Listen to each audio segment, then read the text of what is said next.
Howdy, howdy, howdy, folks. This is Armando Gavilan, and to my right, Bodie Warden. And, folks, you already know what time it is. It is April 14th, 2026. We are at the basin of Mission Peak in Fremont, California, on the Fremont campus of Ohlone College from the baseball field here on the Fremont campus. Renegade Field, the site of today's fourth and final matchup between the Gavilan Rams and the Ohlone College Renegades. For the Gavilan Rams coming into today's game, they had a respectable record in the South at 5-5, but they've lost their last 5 games since then. 5-10 on the season so far in the conference, 13-21 overall. What has been their story so far? It's been marred by uncompetitive pitching. They have a 7.50 team ERA, which is good for 6th in the entirety of the South. And as a team in pitching, they are 6th in every single statistical category except for walks, in which case they are 2nd best at preventing the free pass. However, when it comes to accumulating stats, accumulating key stats or preventing key stats, they are the worst team in all of those regards. Preventing runs scored, preventing hits allowed, in ERA, in wins, in WHIP, in Ks through 9. And this season has really been highlighted by that, to the tune of 276 runs given up, the most in the South, and the team that is closest to them is 56 runs away, being Hartnell College with 220 runs scored on them this year. And it hasn't just been the pitching either. Of course, it never just is when it's stats that are unfortunately as bad as they reflect. 58 team errors committed behind these pitchers, which is also not a winning formula. That would be good for 2nd most in the South, behind Cabrillo, who has 62. However, for Gavilan's offensive production, not pretty, but you can win with it.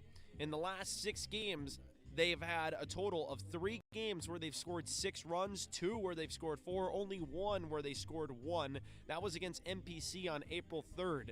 MPC, of course, if the Renegades are not the best pitching staff, it's a good bet that they probably are on that certain day.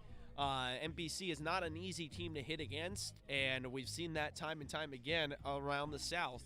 But as far as this Gavilan squad is concerned, I mean, they're scoring enough runs to be competitive, and they're scoring enough runs to win games. They just need more of a competitive effort on the mound and defensively speaking to clean it up. You cannot be giving up unearned runs. You can't be allowing free outs to get a board and coming around to score. Little aspects of the game, winning every single pitch, such as winning in the errors category, winning in the strikeout category, winning in the putout category. That's really what they have to focus on and take it pitch by pitch today. And as for the Renegades this season, 29-5.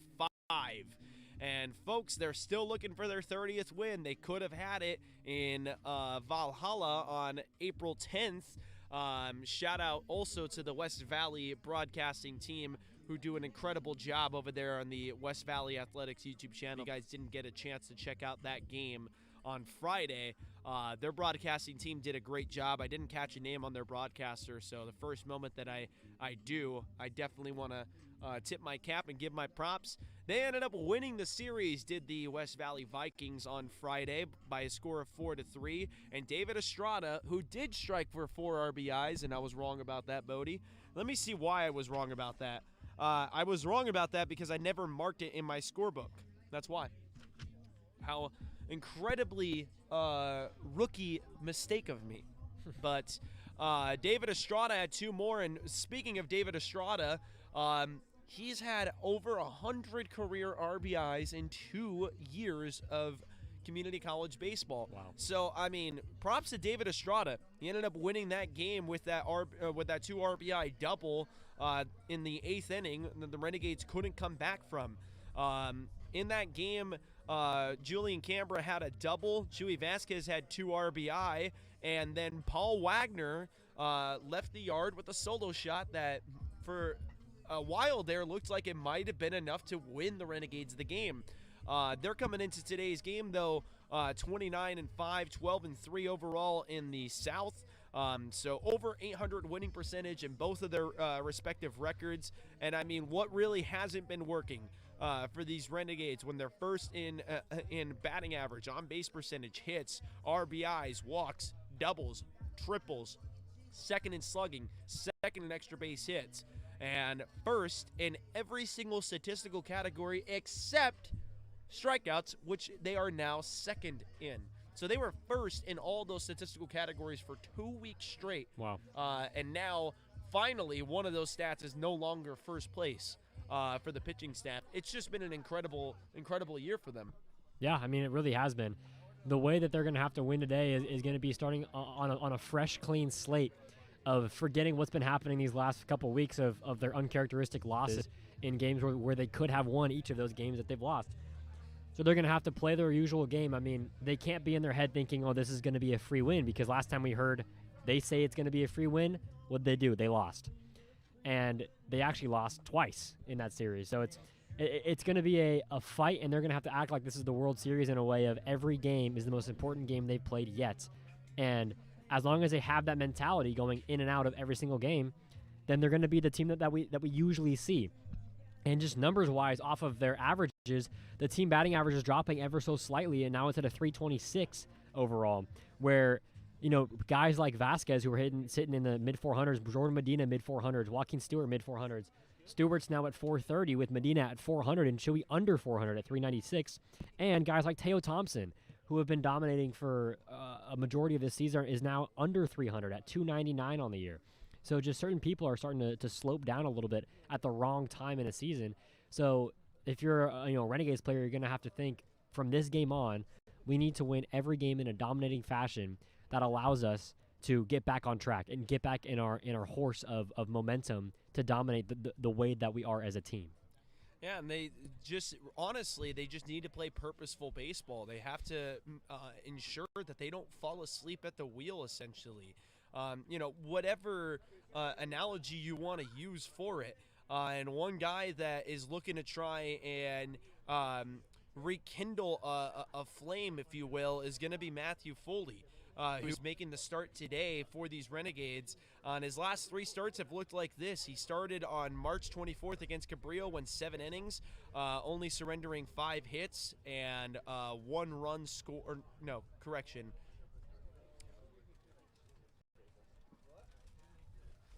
3 runs scored, 1 earned run. Then after that, it really has been quite a grind for Foley. He pitched against Hartnell, only pitching through 1 1/3, giving up 8 hits and 3 earned runs. Pitched against West Valley on April 7th, and that was a 15-3 loss where Foley would only pitch 1.5 innings, giving up 6 total runs. And surprisingly enough, that was all off of 1 hit. The Renegades just could not find the zone as a staff early on. 4 walks early on in that game, and Foley was pulled very quickly. He came into pitch just a quarter of an inning, rather, a third of an inning, if you will, on April 10th. Just to record 1 putout and surrendered a walk doing so, and now is going to be tasked with the starting role today here against Gavilan. And he has pitched against this Gavilan staff before. The first time he did, he pitched through 6 innings, only giving up 7 hits and no runs scored, with 7 strikeouts. So Renegades are hoping that he'll find some good form again today. And behind him, defense is looking just a teeny bit different. You have Wagner in left field, Medina in right field, and Thompson in center field. Apart from that, the infield, there's no real changes. Bain is in the squat and putting down the signs. I'll rattle off the rest of the Renegade infield and the Gavilan lineup when we return from the break after this quick national anthem. Folks, we'll be back in a minute to 2 minutes.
And folks, we are done here with the national anthem. I'll go ahead and give you guys the weather and then the starting lineup for the Rams. Today's weather, I got 61 degrees here right before first pitch. You're going to start seeing the temperature taper down as we go further through this game into the 60 category, and then high 50s with high winds, 9 to 14 miles an hour, blowing to straightaway center field, left center field really.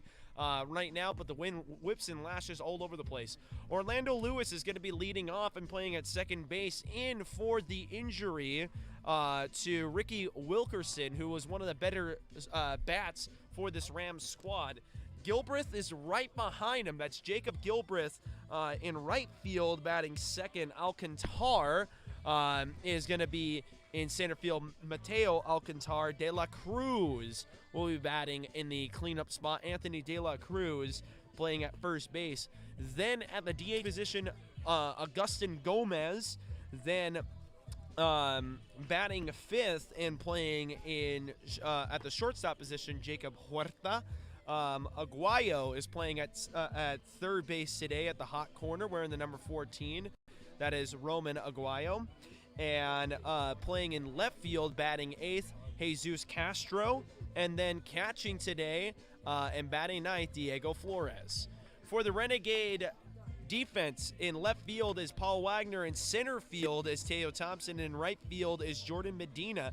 From left to right in the infield, Caden Kashia, Chewy Vasquez, Joaquin Stewart, Julian Cambra. As I mentioned before, Derek Bain is in the squat and putting down the signs, and Matthew Foley is throwing the pitches. And so the players to watch, really, honestly, is going to be Gilbreth, and we're both very interested to see what Orlando Lewis can do today. A bat that we didn't really get to see much of in that 3-game set earlier this season. Here comes the first pitch home, and it's going to be lined to the left side and down for extra bases. Lewis rounds the bag at first, and he's going to patrol into second with a stand-up double.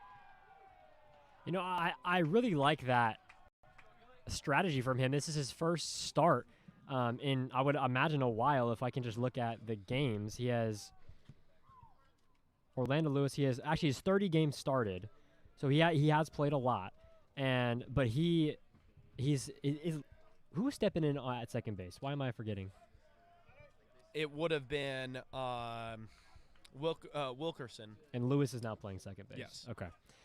But, yeah, I mean, a big step in at second base, and now you come out first pitch and make a big impact for your team. That's just the most perfect start that you can possibly have. And here is Gilbreth, the all-around best hitter on this entire staff for this Rams squad. Gilbreth batting at .368 to begin play today. That's recorded through 133 at-bats. He's seen the most action.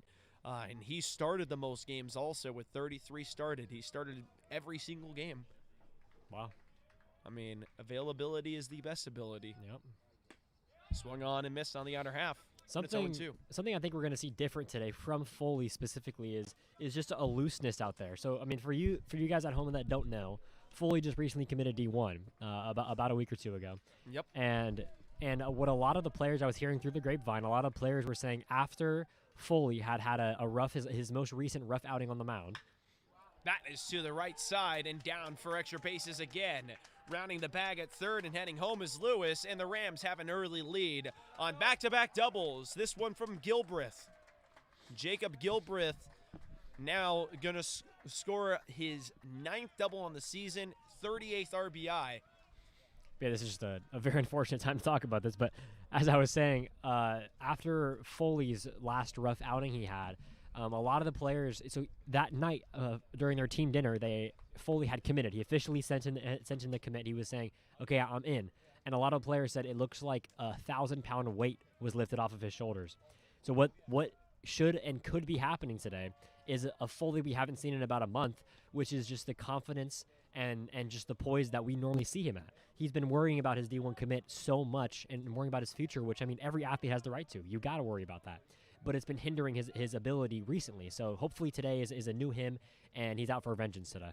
Yeah, he's got to bear down now. And of course, it's especially in a colder day like today, it probably takes a minute for everybody to get settled in, Mhm. but these Rams players immediately getting aggressive at the plate. Yep. 2-0 in there to Alcantara. 2-1 the count. It's like I said before. I mean, this Rams squad. I mean, they're not hitting the heck out of the ball, but they are putting up enough run support to be in games and to be able to win games. Yeah, 100%. I mean, I remember when we first watched them in the first opening series of the conference schedule, and I thought to myself, this team is really the last place team right now. Exactly. Are we serious? Yeah. Because, I mean, with all due respect to them, they do not look like it. Not at all. The eye test makes you think this is a much better team than their record suggests. And they're up 1-0 right now. 3-2 home. Just missed. Wow. That'll be ball 4.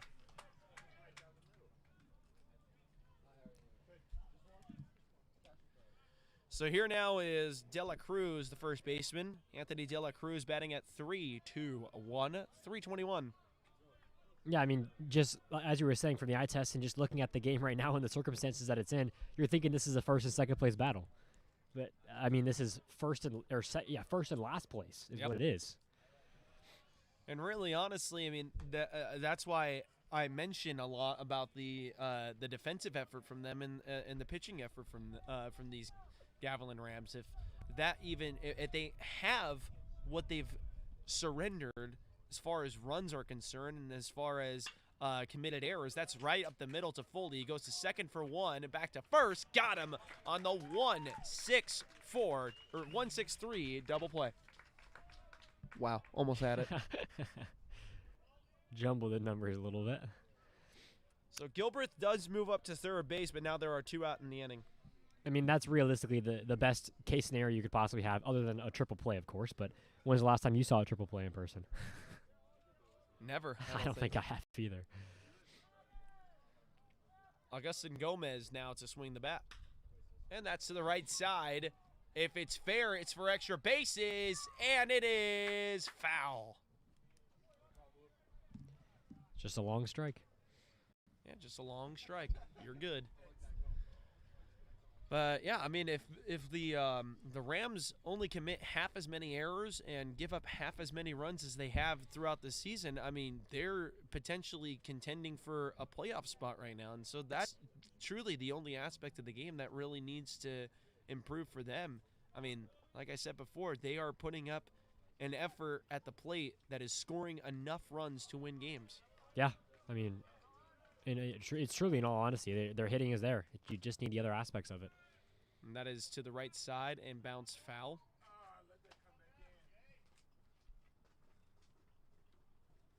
Renegades were hoping that would stay fair down the first baseline because Gomez wasn't even enticing to run down the line. So if it did leak fair, not in his favor, would have been an easy out for the Renegades to get out of the inning with.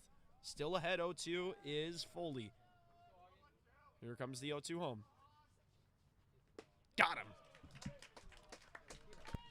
Foley works through the trouble, only surrendering a run, and we'll see if he gets settled in after that. Nice play on his feet on a comebacker to help assist in a double play, and then got the strikeout right afterwards to end the inning. Folks, we'll be back in just a minute, and we'll have the Renegade lineup and the defensive alignment for you when we come back.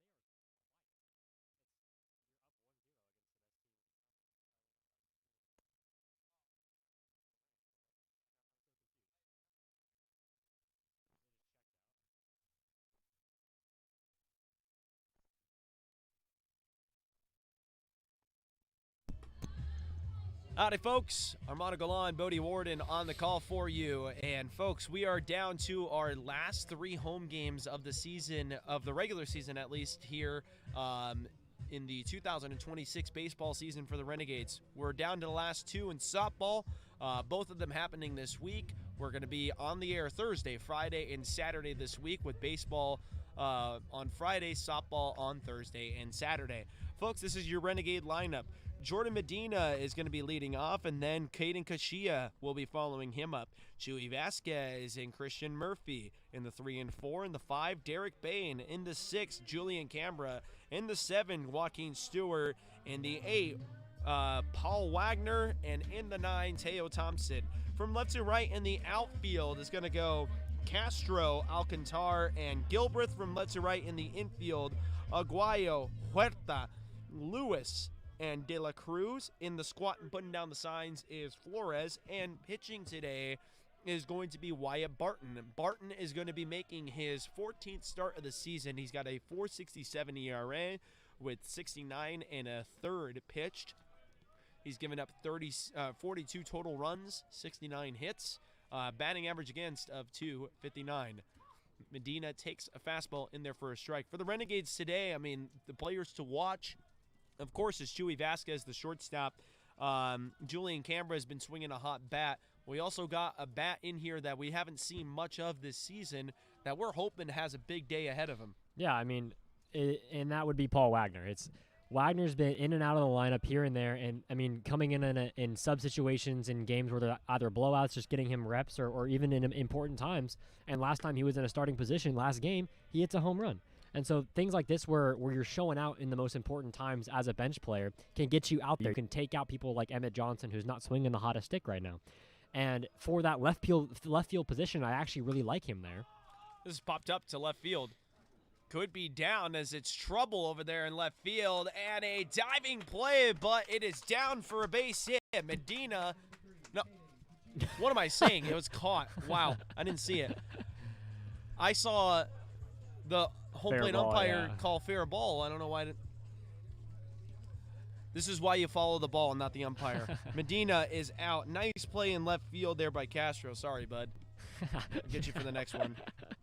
But yeah, I'm really excited to see Wagner out in left today, because usually he's the backup second baseman for Joaquin Stewart, who doesn't come out very often. I mean, he's a starter with the highest average on the team, and all these things, keeping him in his game every game.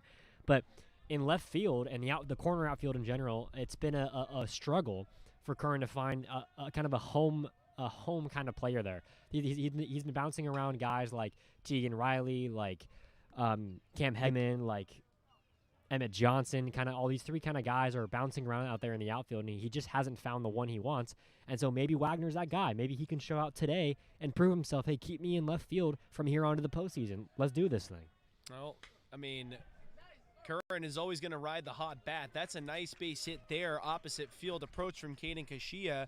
And not an easy play there for Castro. We saw that he is flashing the leather over there, but on that play, he just wanted to keep it in front of him and not allow any 90-feet mistake on his end. Yeah, he almost had actually a beat on it. He was initially coming in for a diving play, but all of a sudden he's like, yeah, I'm going to judge this and just play it back. Well, I mean, it zoomed on him straight up, and so that's always the hardest way to make a diving play. You always want to stay in your feet when you assume a straight-up alignment and route to the ball, because if you're coming in from your side, you can at least knock it down a lot easier. But if it takes a bad hop over your head when you're lined up right on it, I mean, that's your you-know-what if you're a player. You're running for days.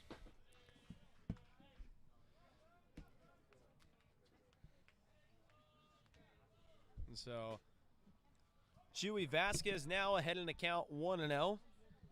Chewy Vasquez, of course, can never speak enough about him and his .396 batting average. And that's low for him at this point. Still no home runs on the season. Yep. He's inched so close. So many times at home, it's been off the top of the wall. We're thinking it's gone, but just cannot get that across. Barton behind in the count 2-0. Gets a sign from Flores. Now kicks and kneels. Outside, and it's 3-0. And this is exactly what you were talking about, Armando. I mean, this is textbook what they can't be doing, is giving free passes and letting these Renegades hitters get hot by letting players get on base no matter what. Hit by pitches, walks, whatever it might be. They've got to eliminate and limit the amount of times the Renegades can get on base this game. Barton surrenders the 4-pitch walk.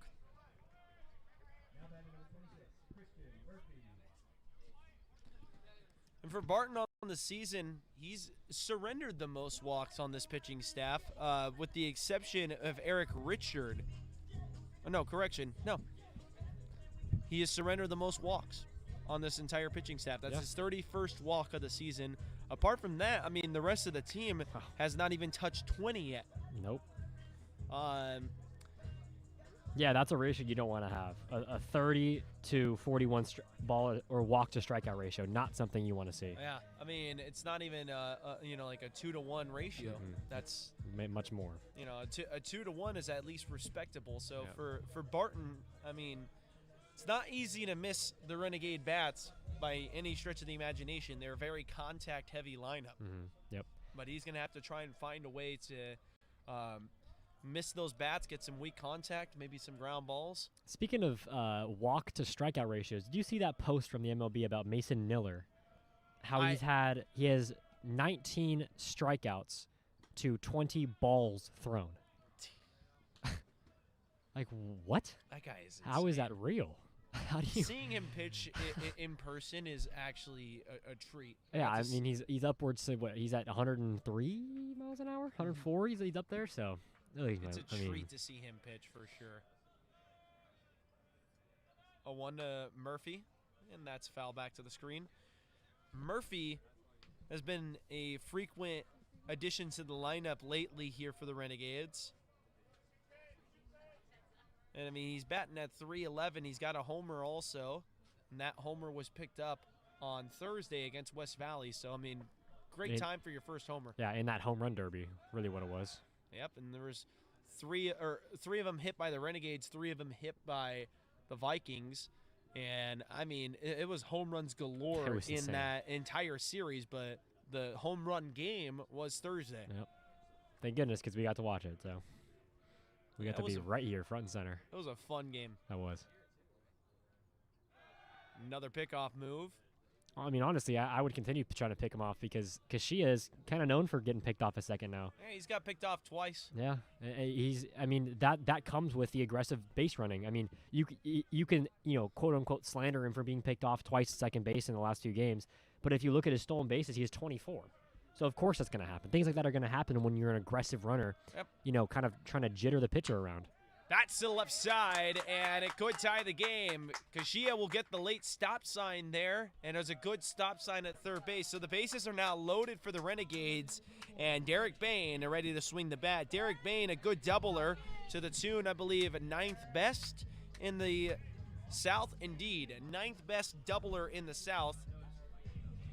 That's why he is frequent in the lineup. Also, one of the best defensive catchers in not even just in the South, but in the entire state. So he's got a full load of ducks on the pond. And just dialing back real quick to Kashia's stolen base number, good for 3rd in the South. Wow. Yeah, he's a threat. He's scary on the base paths. And being scary like that messes with the pitcher so much more than what anyone could even think it does. I mean, you see things like, I just think of this as the popularization of it, being Kenley Jansen popularizing this, of the intentional walk. So that way a runner can't mess with you at second base because he's saying, I don't want to see you. Go over to 3rd. I'd rather just focus on the hitter and get my windup. A lot of pitchers now do that. This is to the right side, but in the park. All to the warning track and over the head of Gilbreth, who had to make a jumping play. 1 run scores. Here comes the 2nd run. It's a double. 2 RBI doubles for DB Derek Bain. I mean, that ball was hit obviously on a rope. Great swing by Derek, poking it out in the outfield, doing a job. It's only 1 out, so you can get a sac fly here. But in all honesty, that's just completely misplayed by the right fielder. He gets in a backpedal Little League kind of play where he's just tracing backwards with no one to help him. And then on top of that, once he realizes over his head he's trying to find the ball, he couldn't find it. It was in a crack in the fence, and he's looking around. I can't find the ball. So that made, I believe, Vasquez score on an easy stand-up. I mean, that was really easy for him to score on that ball. I can't remember the last time we've done a game where Derek Bain didn't get the first RBI of the Yeah. game. I feel like it's been every game now. He is an RBI machine is what he is. Might have to go back in the scorebook later and update you guys on that. But I know for a fact his single on Thursday got things going against West Valley. Yep. That was a flare single to left field, right? That was a little, flare shot, hide his head.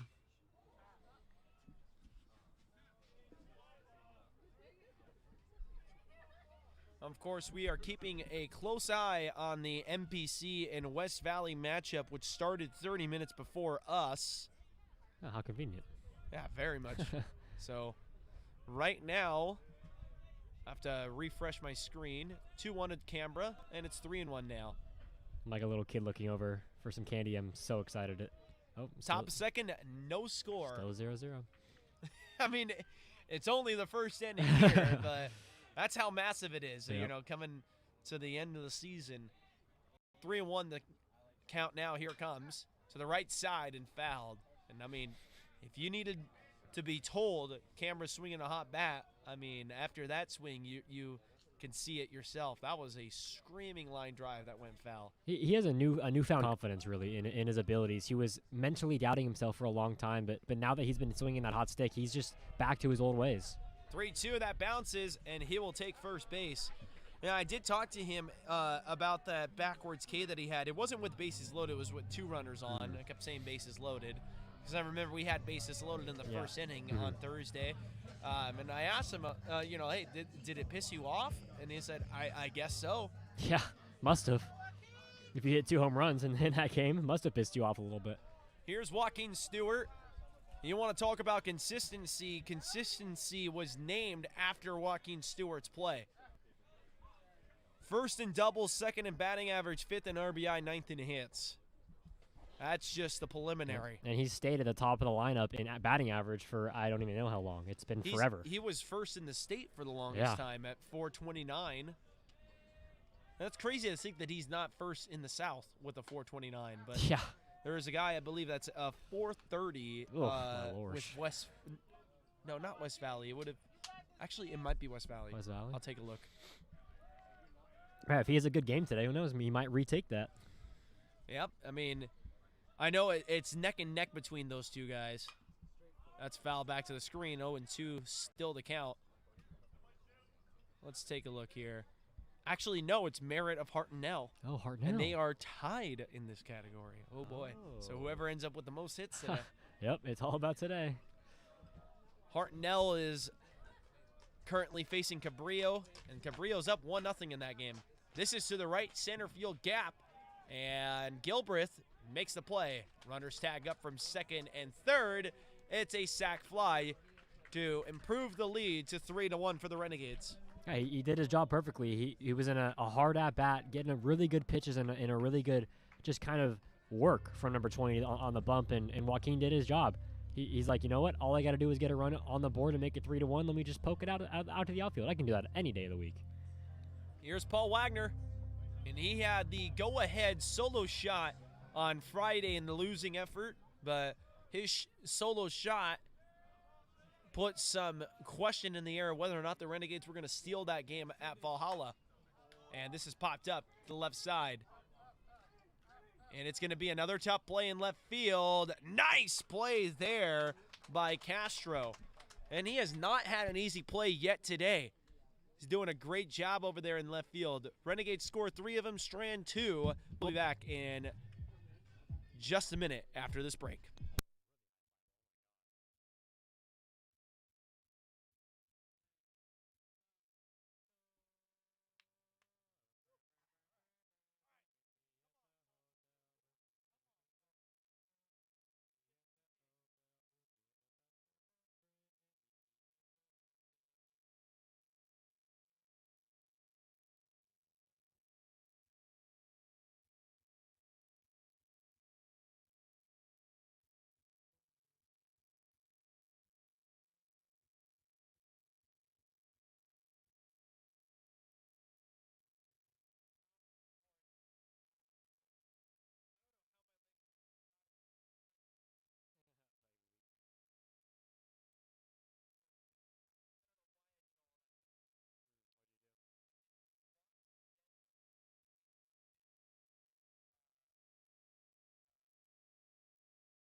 Welcome back, folks, to the Ohlone College Athletics YouTube channel. I'm Hermano Gavilan, and I'm with Bodie Warden to my right. And, folks, we hope you've been enjoying this game so far. We've been enjoying bringing it to you. Huerta, Aguayo, and Castro all due up here in the top end of the second inning.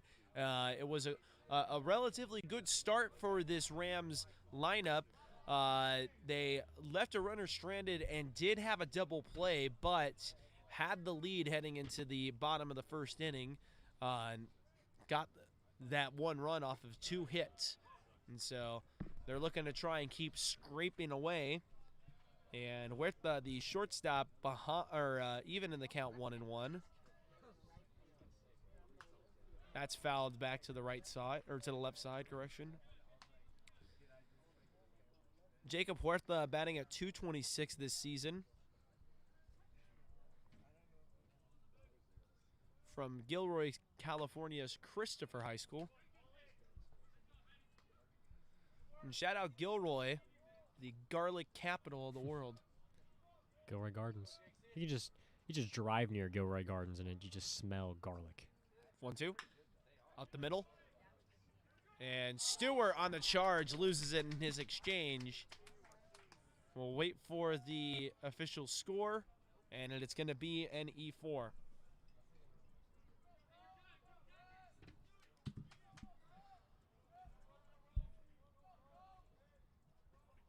I mean, so far, just checking the boxes of regular occurrences, huh? Yeah, I just hate to say it, but it's almost every game. It's at least it's one error from him early on, and after that he's lights out over there at second. It's like a warm up. Yeah. He just takes a warm up, get it out of the way. Formulaic in nature. Yeah, I mean it's been within the first or second inning. I think the last few games at home we've seen an error from him, and I mean. But it's just hilarious because after that, he's a lockdown second baseman. He's very good over there at second base. It's not like he's bad in any way. I mean, he's amazing. And he just has one little miscue in the beginning of the game, and then he's locked in from then on. It's like a wake-up call, kind of thing. So Roman Aguayo's numbers just shot out right at me until I saw his at-bats. Oh, yeah. But 533 batting average, a 667 slugging, on base of 63.2%. Recorded through 15 at-bats, of course, but, I mean, whether it's a string of 15 at-bats or 115, you have those numbers ever, and those are solid numbers to have. Yeah, you're happy with the 500-plus. I mean, you can't be disappointed in that. He's ahead 3-0. Here it comes in their first strike. Bit of a tight zone today, I'm starting to notice. Mm-hmm. Yeah, home plate umpire has a very tight zone, being consistent, but just very tight compared to what we usually are used to here. Fully 3-1 delivery coming home. In there for a strike. 3-2 now the count. I mean, if you're Foley, why not just go out to another challenge pitch and just throw it over the heart? Let Mr. 533 do his job. Yep. 3-2. Runner goes. This is grounded to short. Vasquez charges at second for one. Back to first. Got him. 6-3 double play. Wow, what a play. I mean, if you were ever doubting if Vasquez at shortstop wasn't an athlete, there's your answer. He's an extreme athlete. I mean, he can just make any play into whatever he wants. That luckily, with the hit and run kind of on, it was easier because the ball was hit right at him. He didn't have to move. He just stood there and made a great, just all-out sprint from 0 to 60 over to second base. Made a good throw to first. Good scoop by Canberra as well. And the Rams they played that perfectly. They had the runner going on a 3-2 count as this is bounced up the middle. Vasquez charges and throws to first in time. I'll finish what I was saying as Vasquez has just taken over this game.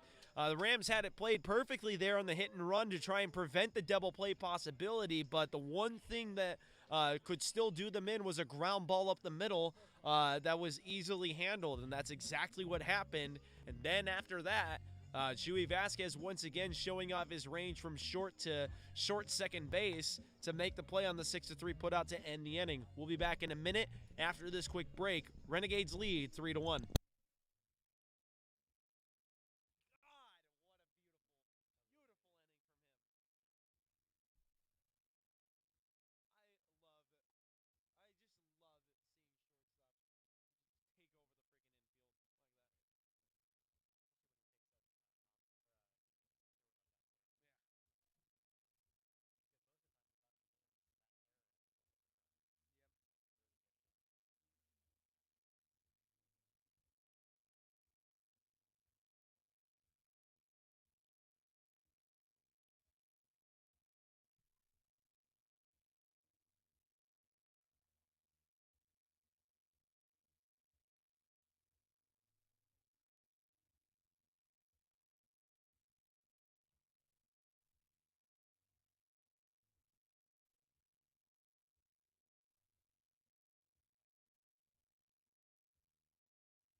Teo Thompson in the 9-hole, the third best tripler of the entirety of the South, ready to swing the bat.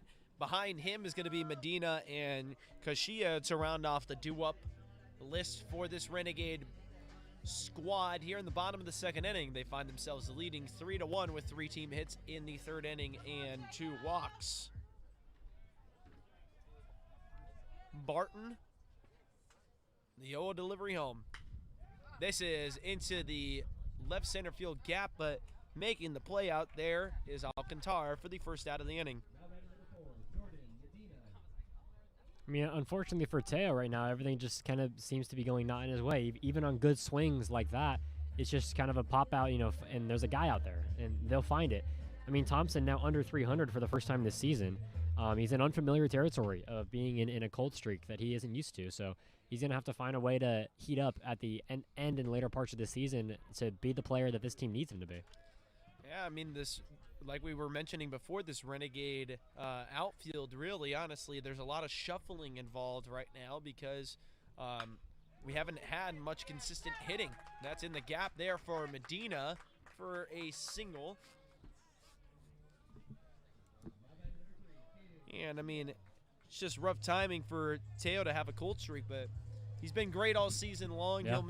He'll make the adjustment, and really, honestly, not much of an adjustment needed to be made. He's still getting good contact, just the ball isn't falling for him. Mm-hmm. Here now is Caden Kashia. Good opposite field approach. I wonder if maybe Castro is going to think of playing in a little bit. Yeah, he definitely could think that. I mean, we've seen, of course, Kashia has hit the ball deep in many parts of the ballpark, but when he goes opposite field, he's usually getting that short hop down for a single. Yeah, opposite field is his happy spot to just poke it out there. Same kind of thought process for Derek Bain, too. Him and Bain are very similar lefties in the fact that they can just poke it out there over to the left side, and it'll go down for a base hit. It's just a little slap, kind of a, here, ball, go over there, and it'll be a base hit. That's all you need to do. 1-0 getting ready to come home. Barton kicks and deals. Outside, got the call there. 1-1 the count. Now, would today be a good day for paragliding or a really bad day? Probably depends on the paraglider. I think Some guys are saying, I want this wind. Some guys are saying this is too windy, probably.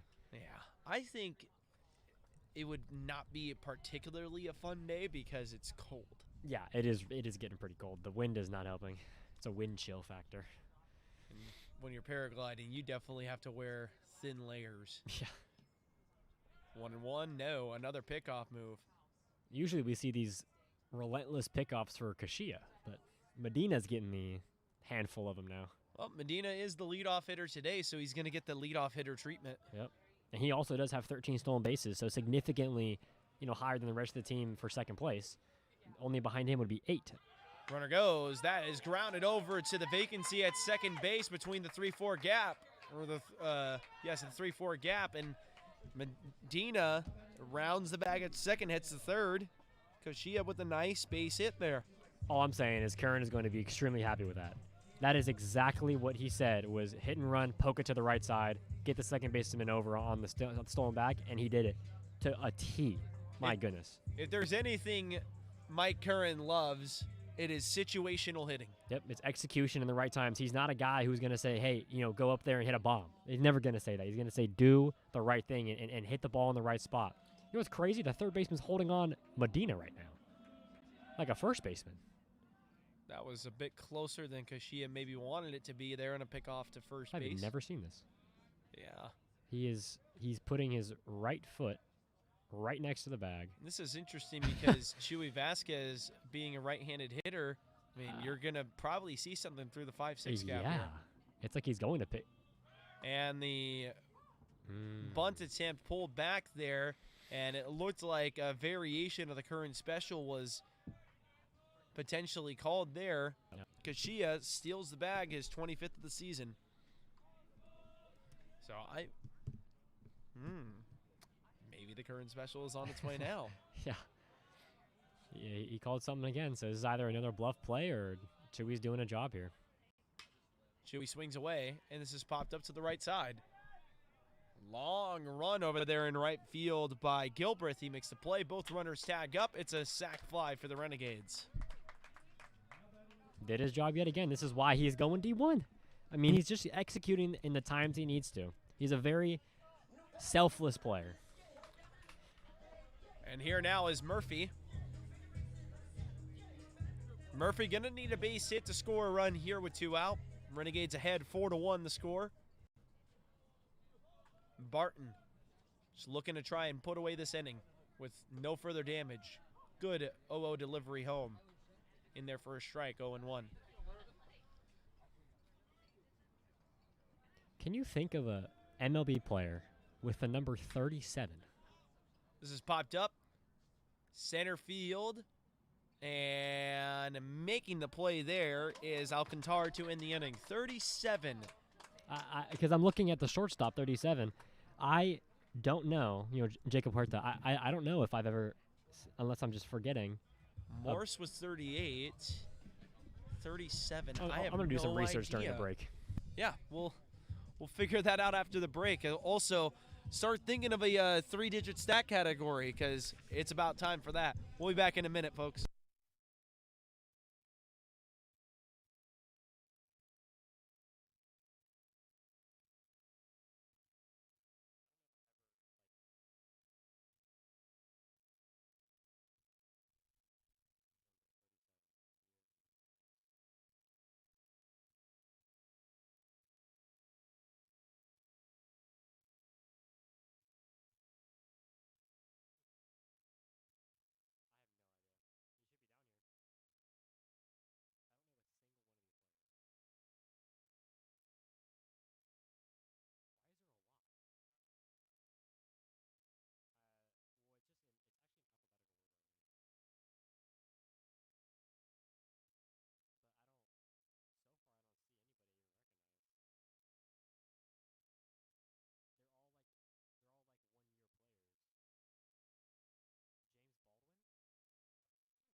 Howdy, howdy, howdy, folks. We hope you guys have been enjoying the game so far. We're in the top of the 3rd inning, and we are about to have more innings played than comments made. So, folks, this is your cue to let us know who you're listening in for, where you're listening in from, what colors are you repping, whether it be a Ram, a Renegade, or nowhere in between. We thank you and welcome you to the stream. So I found absolutely nothing. Flores grounded over to third base. Kashia swallows it up and throws to first for the 5-3. Flores, Lewis, and Gilbreth all due up. Lewis had us started early with a leadoff double in the first inning and later came around to score. Gilbreth followed up with Oh my gosh. a double also. Teoscar Hernandez. Wow, that was glaringly obvious, actually. Oh my gosh, what are we doing? Teoscar Hernandez was one of my favorite. Odubel Herrera. Oh my god. Hernandez was one of my favorite non-Giants until he decided to put on the terrorist organization colors. I'm just kidding. Dodger colors, of course. Just had to let my Giants side flare for a minute. There's only been, this guy Bill Lee wore number 37 for 14 years. From 69 to 82, apparently. Bill Lee. Yeah. And by the way, folks at home, I'm scrolling through a website of hundreds of names who have worn 37 for 1 year. Bill Lee, that's a name. That is. I mean, all these guys have literally worn this jersey number for a single year. And that's all they played in the MLB. 3-0 in there from Foley to make it 3-1 now to Lewis. Stu Miller. He was a San Francisco Giant from 1958 to 62. Speaking of the Giants, they're about to start up in Cincinnati. 3-1 in there. I'm going to put my phone on mute then because you're going to hear lots of notifications. Yeah, lots of notifications. 3-2 getting ready to come home.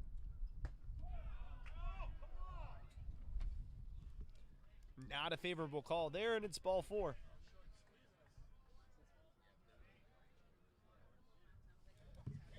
Oh, 11 years. Jim Pearsall from 53 to 63. Pearsall. What in the world? That's Is a that last name. Ricky's dad?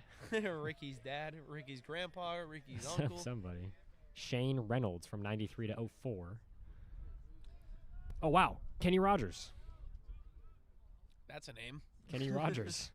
89 to 08. Played 18 years. Had a 50.5 WAR.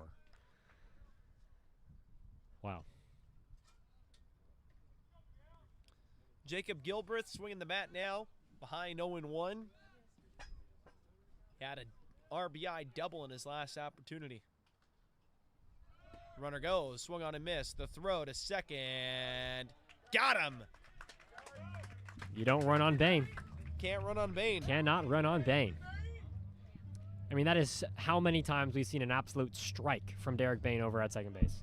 It could be a one-hop on the line, wherever it is. It is a bullet and a dot over to Chewy Vasquez at second. And so now 2 out in the inning.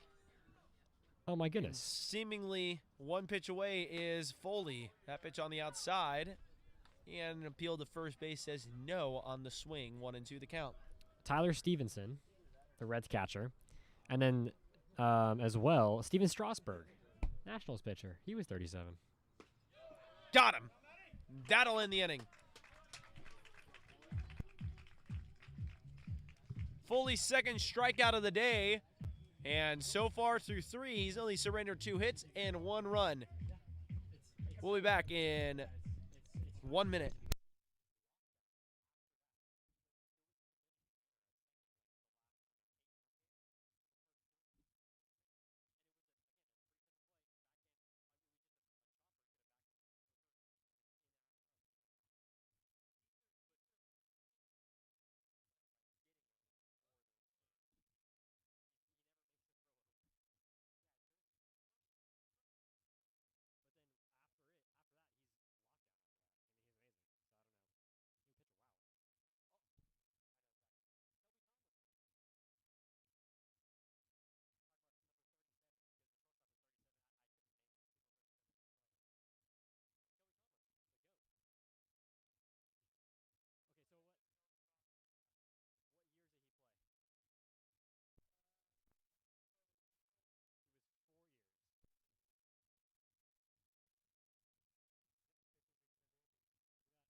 Howdy, howdy, howdy, folks. We got a new pitcher to tell you about. Number 30, Eric Richard, with a 7.89 ERA through 10 appearances. He's making his 11th of the season today, and he's got 21 and a half innings pitched, 31 hits given up, 21 total runs, with 9 walks to 12 strikeouts, a batting average against of 344. And that's recorded through 90 total at-bats. He will be tasked with facing the Renegade catcher Derek Bain, first baseman Julian Camera, and second baseman Joaquin Stewart. By the way, folks, I was scrolling through this website. This is an amazing website, baseball-reference.com. You can look up any number in the history of the MLB, and everyone who's wore it will show up. And I was scrolling for days, looking at just number 37. Didn't even watch that last inning. Just scrolling for number 37. All right, I got another thing for you to scroll for. Okay. Name me a 3-digit pitching stat. A 3-digit pitching stat. Let's go with ERA. ERA. Let's go with a simple ERA. Let's go with the simple ERA of Mason Pound for these Rams of Gavilan College. His ERA is 5.90. Okay. 5.90. Yep. Okay. 5.90.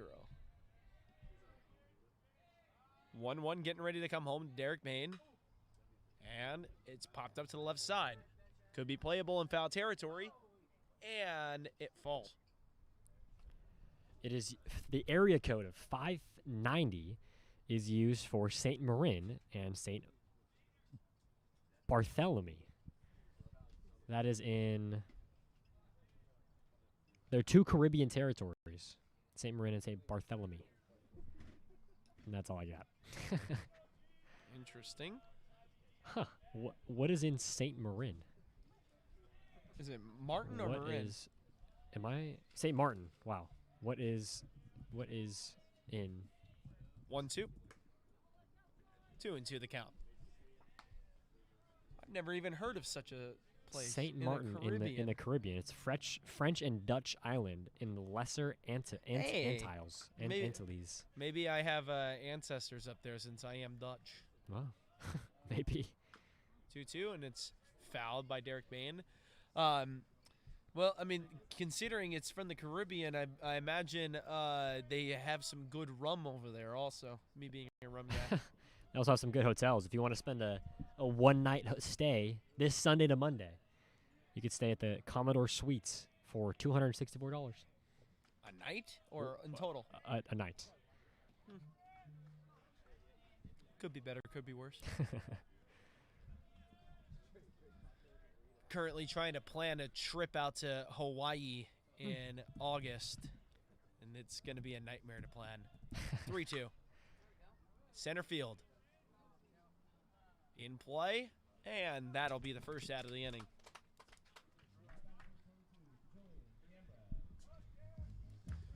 Julian Camber to swing the bat now.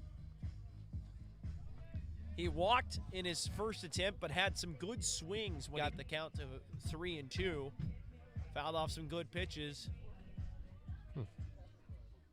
St. Martin is known for its unique bi-national character, with the northern part being French and the southern part being Dutch.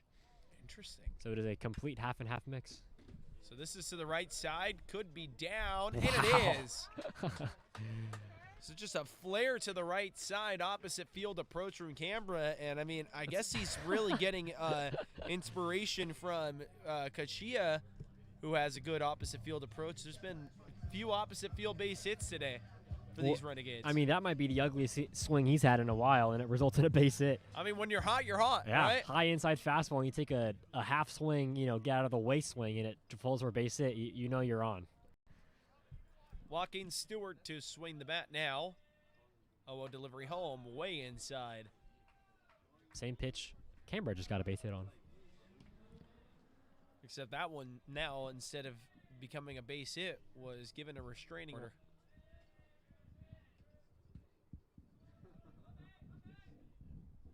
So 1-0 post restraining order, and that's to center field. Way back there, but playable on the track. Wow. I mean, it just kept pushing. Yeah, off of Stewart's bat, you thought maybe that would be routine, and it got all the way to the track. So, little less than routine, just by a couple of feet. Here now is Paul Wagner. Wagner flew out to end the first.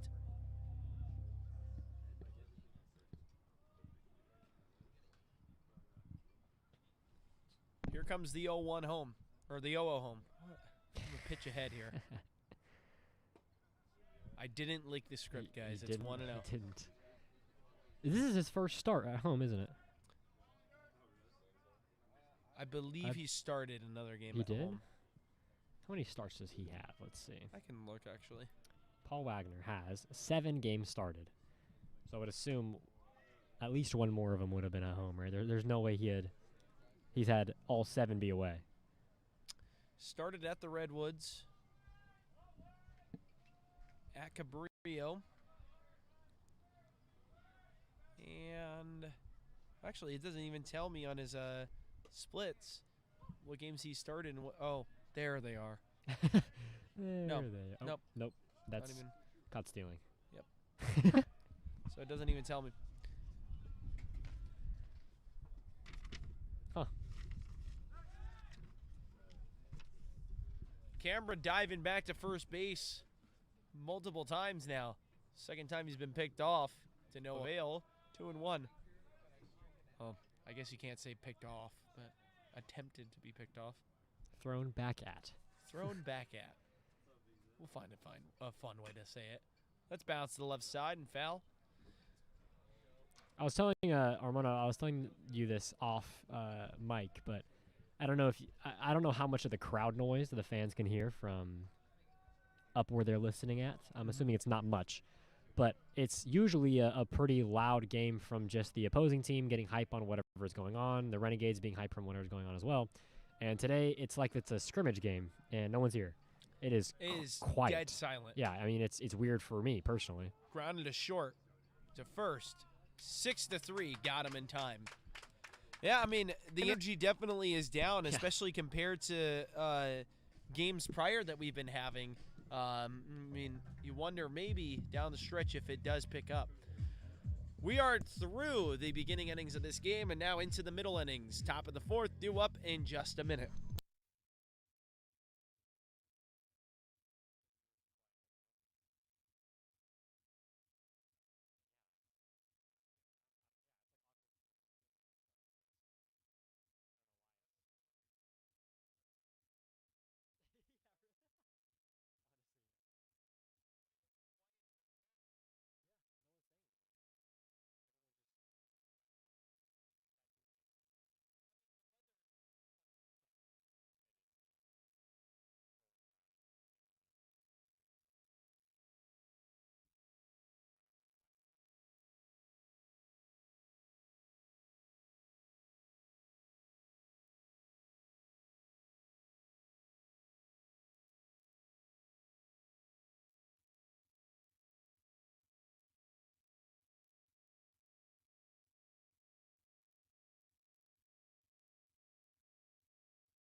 Alcantar, De La Cruz, and Gomez all due up, and the Rams of Gavilan College here in the top of the fourth find themselves trailing by 3, and Matthew Foley with 2 strikeouts on the mound. It's been a quiet 2 innings since the first inning. He's looking to try and keep it as quiet as it has been. 0-1. Center field? No. Chewy Vasquez for the F6. That's one of those weird balls where we can't tell at all what's going on with it. That's right. I mean, it's like dead center from where we're at, and it could be straight to Thompson out in center, or it could be short of Vasquez. It really just comes, it comes down to how hot it is off the bat. This is grounded to the left side. And Kashia with the bare hand. Nice play. Wow.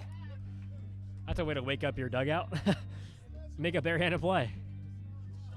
He just snared it. And so, very quickly here, we have a chance.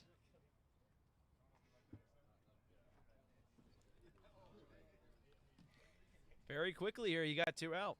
Let's see what Gomez is going to do. Let's just hope he does something. Ah, that's the 3rd pitch of the inning.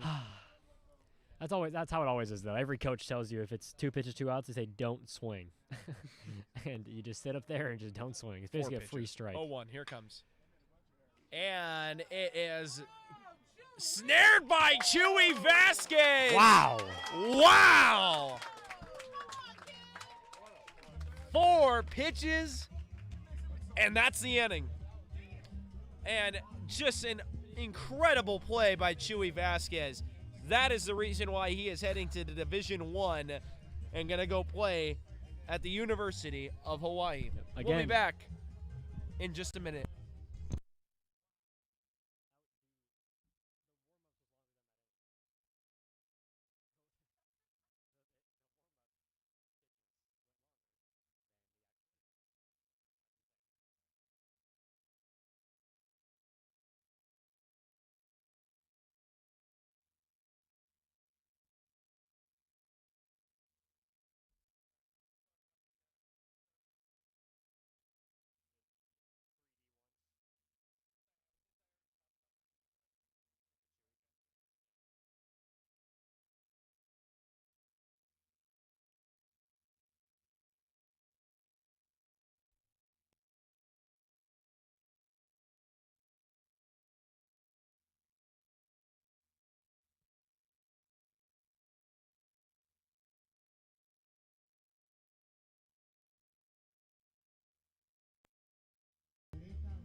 We're back here, folks, and speaking real quick about the D1 commits that we have here on the Fremont campus, we had something very, very cool happen with our starting rotation today. This year. The entirety of the Renegades starting pitching rotation has committed to a Division I program. And this is now the third time, and this is Coach Curran's words exactly, third time in his tenure that this has happened. It happened in 2019, it happened in 2022, and now happening again here in 2026. Yeah, it's very impressive. I mean, your starting lineup, your three main guys coming out day in and day out are all going Division I. That's just Super incredible. impressive. And you got a Division I shortstop also. And even though guys aren't signed, there you got Division I kind of everywhere. Yes, you have Division I. I was about to say Division I caliber players everywhere you turn, especially in this infield in particular. Yeah, and you got Medina out there in outfield as well, playing wherever the hell he wants to play. He's played center, right, and left equally as good each time. Teo Thompson swinging the bat, ahead 2-1, and then it's going to be Medina and Kachia. That's the second time now that it's going to be those guys in particular in a do-up situation. Both innings that these guys were due up, also a multiple of 2. Wow, look at that. Second and fourth. What in the world? I've just been gifted a frog cake pop. Wow. 2-2. Here it comes. To the left side. In the park. Nice play there by Castro. First one that really, honestly, he can say, yeah, I had it. Yep. That was easy. This might actually be the most adorable frog I've ever seen in my life. This thing has just a smirk going on. See, it was funny. I was watching a video of this dude who lives up in the Appalachian Mountains. Wow. Of course, everybody should know, of course, about the borderline paranormal things that happen there. Line just short for the second out of the inning. And the guy was saying, if you guys hear this, and it was like, the dulcet tones of all the insects and frogs out there, he said, if you hear this in the mountains, you're safe. The moment you get to a point where you do not hear this, you need to leave. Yep. Because when it's silent, they are scared. Yeah, so, and if you are in a situation where you are the only one making noise, you are the only one making noise for a reason. There should be something that you're fearing out there. If the rest of the insects and the frogs aren't making noise, then why are you? Yep. Kachia trying to extend this inning by any means necessary. Behind in the count, 0-1. Richard, the 0-1. Up and very up. You know what's actually funny about the I got a story about the pitch that Derek Baines swung at that was above his neck from the guys. It was hilarious because they were talking about how Raymond was the catcher for Hartnell was talking a bunch of and stirring the pot a little bit. And how the guys in the dugout wanted to, quiet him, essentially. And so Derek Bain, being the catcher, seeing his opposition hit a home run, the third one of the series, he went into the dugout saying, I'm going to hit a home run, I'm going to hit a home run, I'm going to hit a home run. And then 30 seconds later, I said on the broadcast, and I quote, Derek Bain swings and misses at a pitch higher than a dispensary cashier on 420. Yep. So the guys thought that was hilarious, and then on top of that, they were telling me that the story leading up was I'm gonna go hit a home run. Yeah. I'm gonna go hit a home run, and they thought that my call in conjunction with Bain's mentality prior to that at bat made that at bat just that much more funny. And I thought to myself, well, great, because I love having some comedic flair in my broadcasting, so I'm glad I'm actually landing here and there, especially with the guys.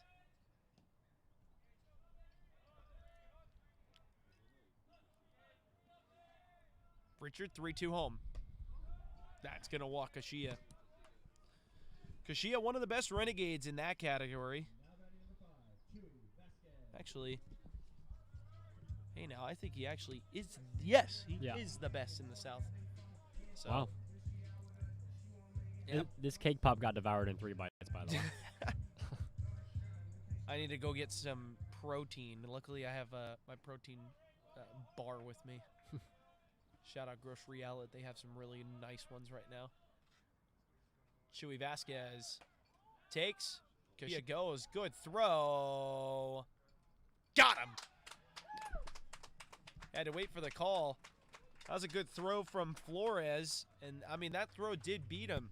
I mean, just a 1 in a million throw from Flores to get Kashia there on the 1-4. So 1-4 caught stealing. That ends the inning. And we'll be back after a minute.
Huerta, Agallo, and Castro all due up here, and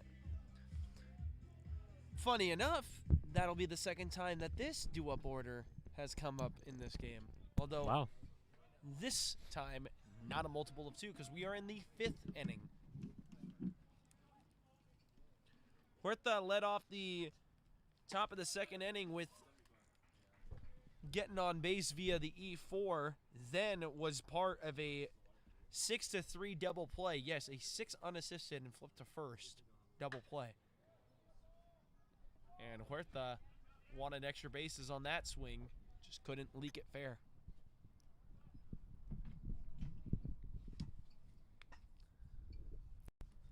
Give me a 3-digit stat. Let's go on base percentage. On base percentage. I'll go with Ohlone Julian Cambra. On base percentage for Julian Cambra will be 353. Pitch on the outside there, making the count 1 and 2. So 353 area code. Yep. Let's see what it is. It's a new area code in Wisconsin. Became effective in 2023, actually. Wow. Serving the same region as the existing 608 area code. That's a strikeout for Foley, his 3rd of the day.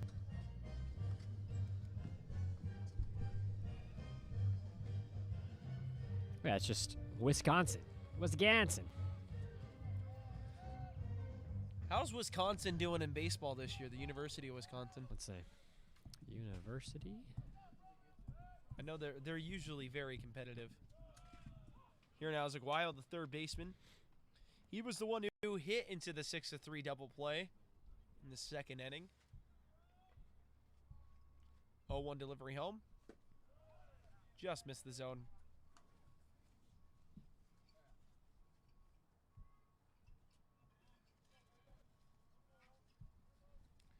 Unless the Badgers don't have a baseball program. They do not. They don't have a baseball program. Wow. Do they have a softball team? They do. They don't? Oh, they do. They okay, do. let's check it out. Schedule. Wow. I could have swore they had a baseball program.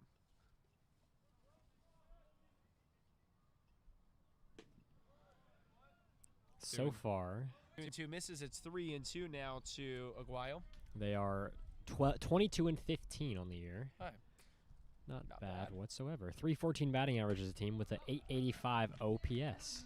Back-to-back strikeouts for Foley. That's his 4th of the day. He's got all of them swinging. Wow. Oh, that's whip. Okay. I was going to say the ERA. I thought the ERA was on top, and it was a 1.618 ERA. I was like, whoa. But not the case.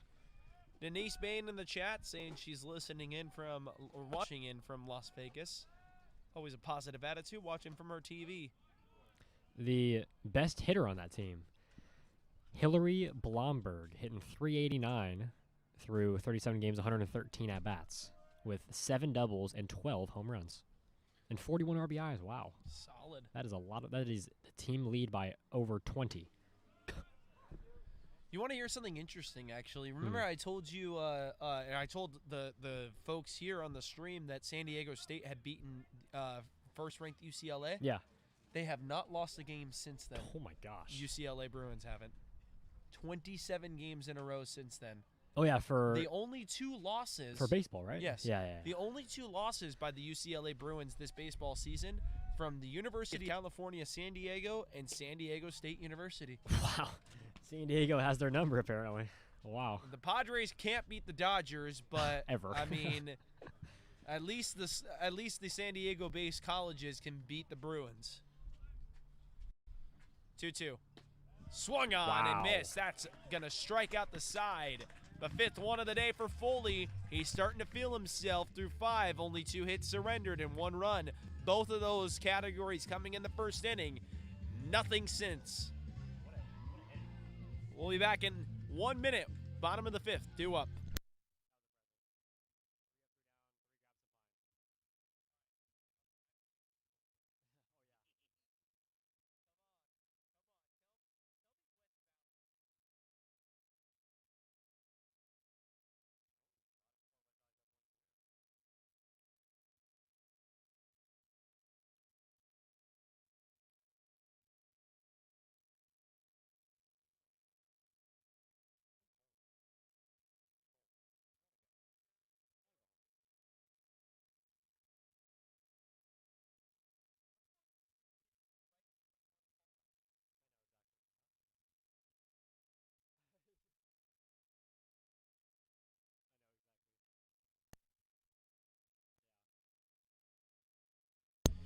All right, folks, got a new pitcher to tell you about. Number 33, Jared Nelson, an 8.49 ERA, recorded through 11 appearances, 11 and a third, or 11, yes, and a half pitch correction.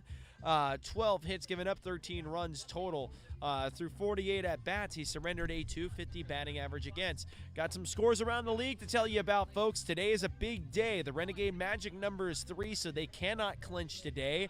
They can potentially clinch the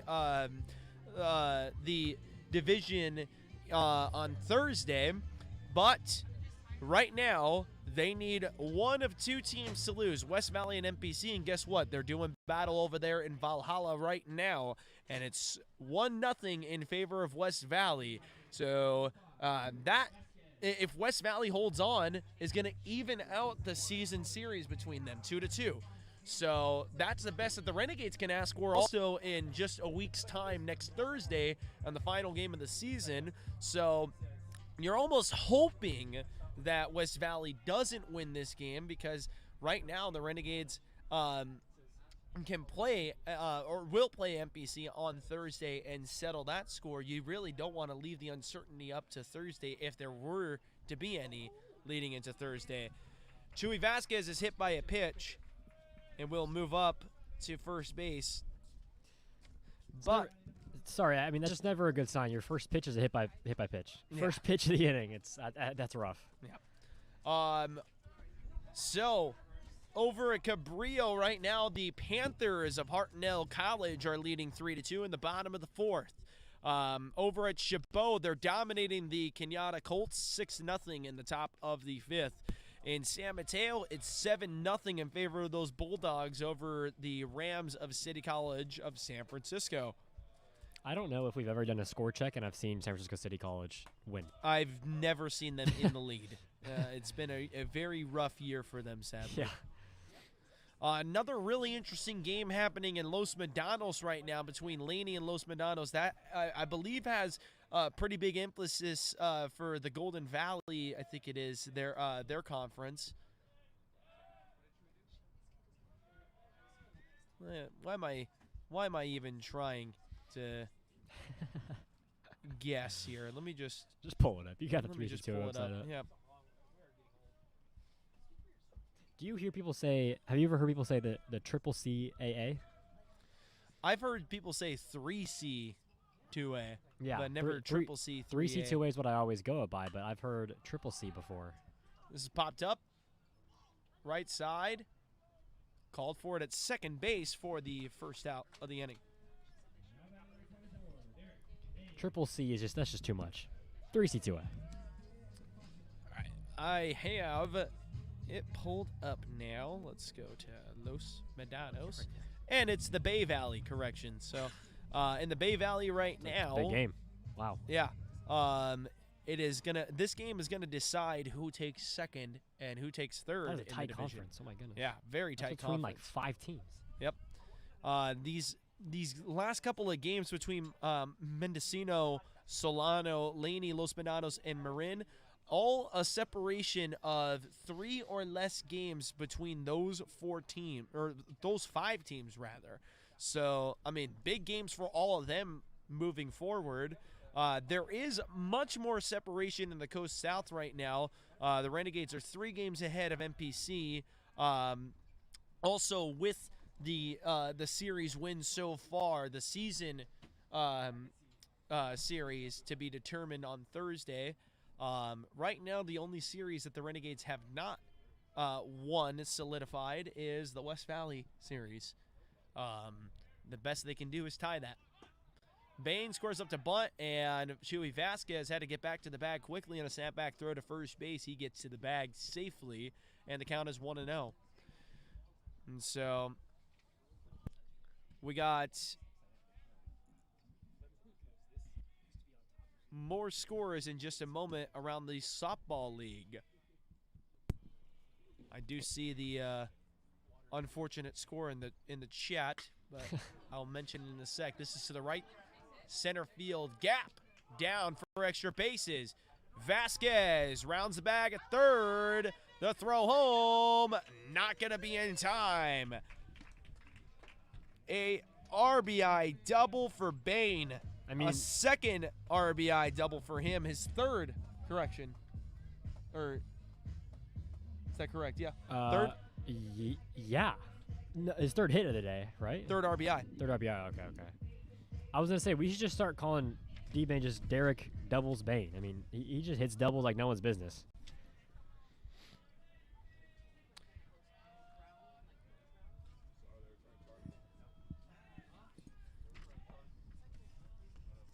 And so right now, over in softball, 6-0 in favor of the Bulldogs against our Renegades. You know what? I'm okay with that. 6-0 against San Mateo, who is insanely talented. Still the bottom of the fourth. Plenty of time for that to develop. Hartnell ahead of San Jose 2-0 right now. And over at Cabrillo, West Valley, and the Seahawks. Hey, how about that? Line to the left side, and that'll be down for a base hit. Bain rounds the bag at third. No throw. RBI, single for camera.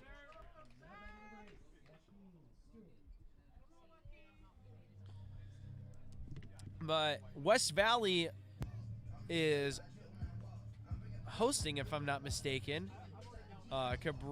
No, I'm completely off here. Forget what I was saying. I didn't say it at all. And over at MPC, there's no score reported between them and Chabot, though I would be surprised if MPC isn't handling business. Yeah, I'd be surprised if Chabot has anywhere close to a tie. That is line to the left side. Streaming line drive base hit for Joaquin Stewart. He will stay at first, station to station, go to the Renegades. Back-to-back singles and 3 straight hits for this team. Here now is Paul Wagner.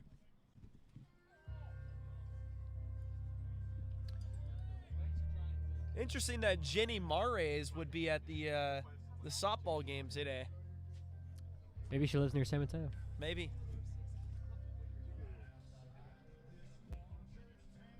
And yes, Jenny Mars, that is unfortunate.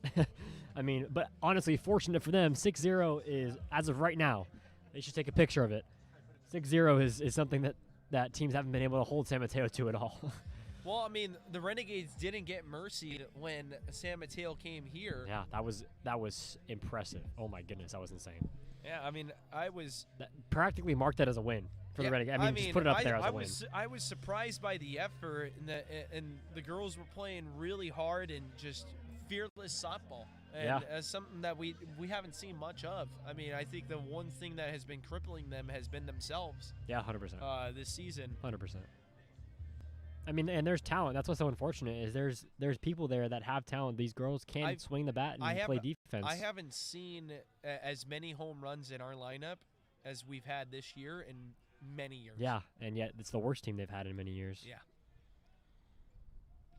So, I mean, that core can only develop. Yep. A lot of freshmen. Yeah, a lot of freshmen. We hope that they do because, I mean, you got girls like Amanda Dilsaver and Cam Gilbert, Gianna Diaz, Sydney Henry. 1-0 getting ready to come home now to Paul Wagner. Here it comes. Outside, 2-0 the count. For Nelson, I mean, he's had the most trouble so far, apart from Barton's first inning, although an extra base hit here, and he matches that. Yep. Or even passes that, depending on how fast Stewart gets a jump. Stewart can score from first if it's well hit enough. 2-1 or 2-0. Wagner lets it go, and it caught the zone. Trying to Dr. Seuss over here. Maybe. I am a lyricist. Also writing a book. Wow. 2-1 coming home. Bounces 3-1. Teo Thompson on deck. This is, I mean, genuinely the quietest I've ever seen the Renegades dugout before. This is the quietest I've seen this entire stadium. It's like we're in a library. 3-1. That will be ball 4. Bases are loaded. Like this is the kind of quietness you feel when the game's 22-0. But I mean, it was 4-1. This is anybody's game, and now it's 6-1 with bases loaded. But this isn't a game that you're just like, oh, whatever. I don't even care. Like this is a kind of an intense game, especially, which is interesting, why the Rams haven't been cheering like crazy. They were first to score. You've got to have good energy when you come out scoring off of a D1 pitcher like that. Teo Thompson ready to swing the bat. Renegades yet to hit a grand slam this season. Still looking for it. Outside. This would be the perfect time for Thompson to do such activities. I mean, it would be great for him. Yeah. In a cold streak, that's one way to break out of it. Needs some way to break it. And one ball over 325 will do it. All you really need when you're in a cold streak is have one at bat where you're slapping multiple hands afterwards. Yep. That could be down. No! Diving play made at third base by Aguayo, who had a late break on it because he didn't quite see it until last second. He tried to dive to make the play in foul territory, and it just squirted out of his glove. So great effort for him, but just unfortunate result.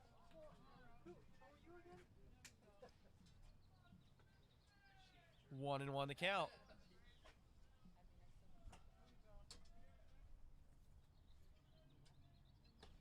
Outside, 2-1. You know some of the banana ball rules, Yes. correct? Every time I think of banana ball, I think of the rule that's just the funniest to me is where a foul ball caught by a fan is an out. Like that's just, I would hate to be up there at the plate, and you're just having a great at bat, fouling off pitches, and all of a sudden this 8-year-old sticks his glove out and gets you out. 2-1, check swing, yes. He did go around, 2-2. Like imagine being bases loaded, 2 down, 3-2 count, bottom 9, walk-off opportunity, the moment of your life as a banana ball player. And all of a sudden, you pop out to an 8-year-old. 2-2 the count. 3-2 now the count. Good take from Teo Thompson.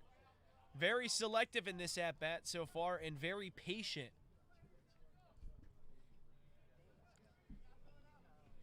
Three-2 getting ready to come home now to Teo Thompson.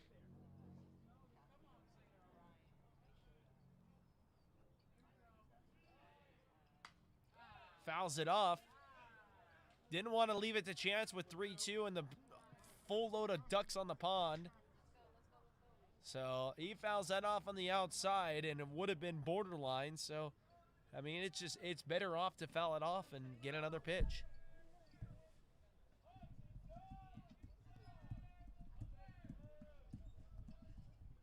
(3-2) coming home again. Here it comes. Inside, and he walked him. The classic bases loaded free RBI.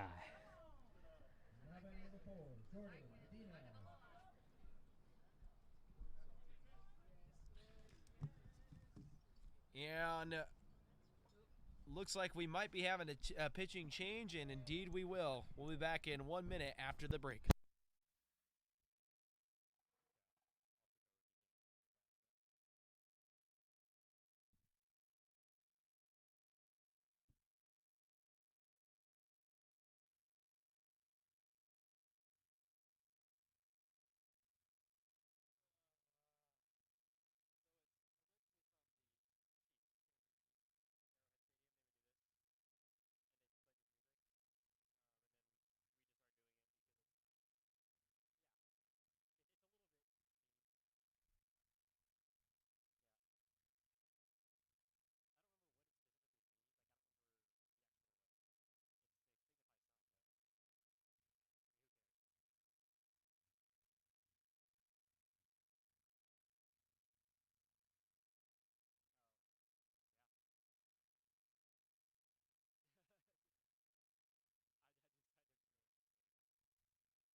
Welcome back, folks. Pitching break for you guys. Peyton Hines, number 31, into pitch now with a 12.23 ERA, so pretty staggering numbers with 17 and 2/3 innings pitched. He, unfortunately, this is the standout stat for him, 15 walks to 14 strikeouts, so something he does not like. He does not want me to say that, but I will have to say it. He's faced 68 hitters so far with an opponent batting average of 338. So far, just from the numbers based, seems like he's going to walk you. He can't strike out as much as he wants to, and if it's in his zone, it's getting hit 30% of the time. So Medina's going to like this matchup. That's all I'm going to say. Well, Medina will enjoy this. Yeah, I mean, for Hines, he's going to have to bear down here in the absolute worst possible situation to inherit for a pitcher. The only way it could get worse is if there was none out. Yeah. And something about Hines, too, I was watching his warm-up pitches. He was taking a little, 1-2 step and throwing it home. I mean, he throws fast. He's got an arm on him, and his motion is kind of cool. It's very, pointy, very aggressive. But if he can't throw strikes, then, we're just going to be sitting here watching a walk fest. This is to the left side in the park and caught. Stewart tags up, sac fly.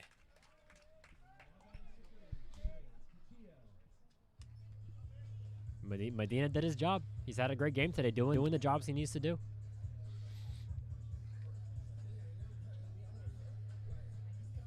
now is Kashia, the 9th hitter to come to the plate for the Renegades. After him, they would have batted around.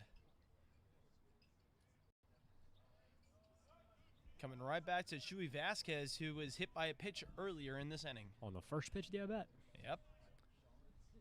Oh, well, outside for a ball. Renegades in the lead now, 8-1 the score.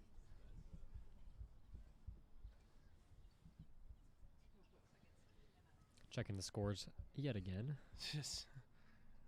I'm a little leech for these scores. 1-0. Ooh, tie game up in Cabrillo now, 3-3. Ooh, nice. Still 1-0 between them and Hartnell. Well, that's got some movement on it. My goodness. Yep.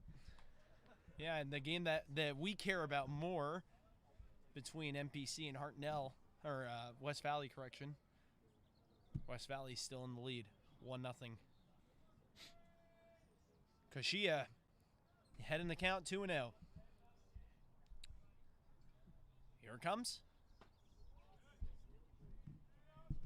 3-0.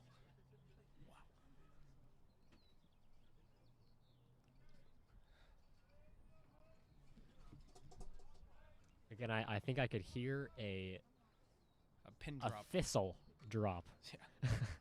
It is dead quiet in this stadium. 3-0. Battle Walkham. So bases are now loaded for Chuy Vasquez.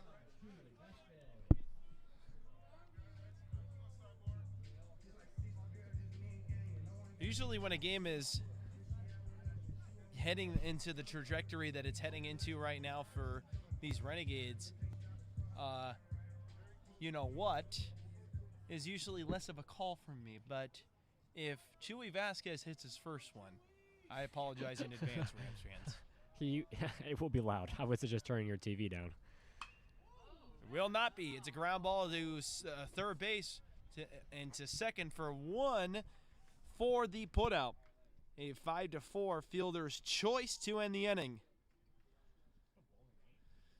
And so we'll be back in 30 seconds after this break. Top of the 6th, due up for the Rams is going to be Flores, Lewis, and Gilbreth.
We are back here, folks, in the top of the 6th inning and the final inning of these middle innings of the game until we reach the witching hour.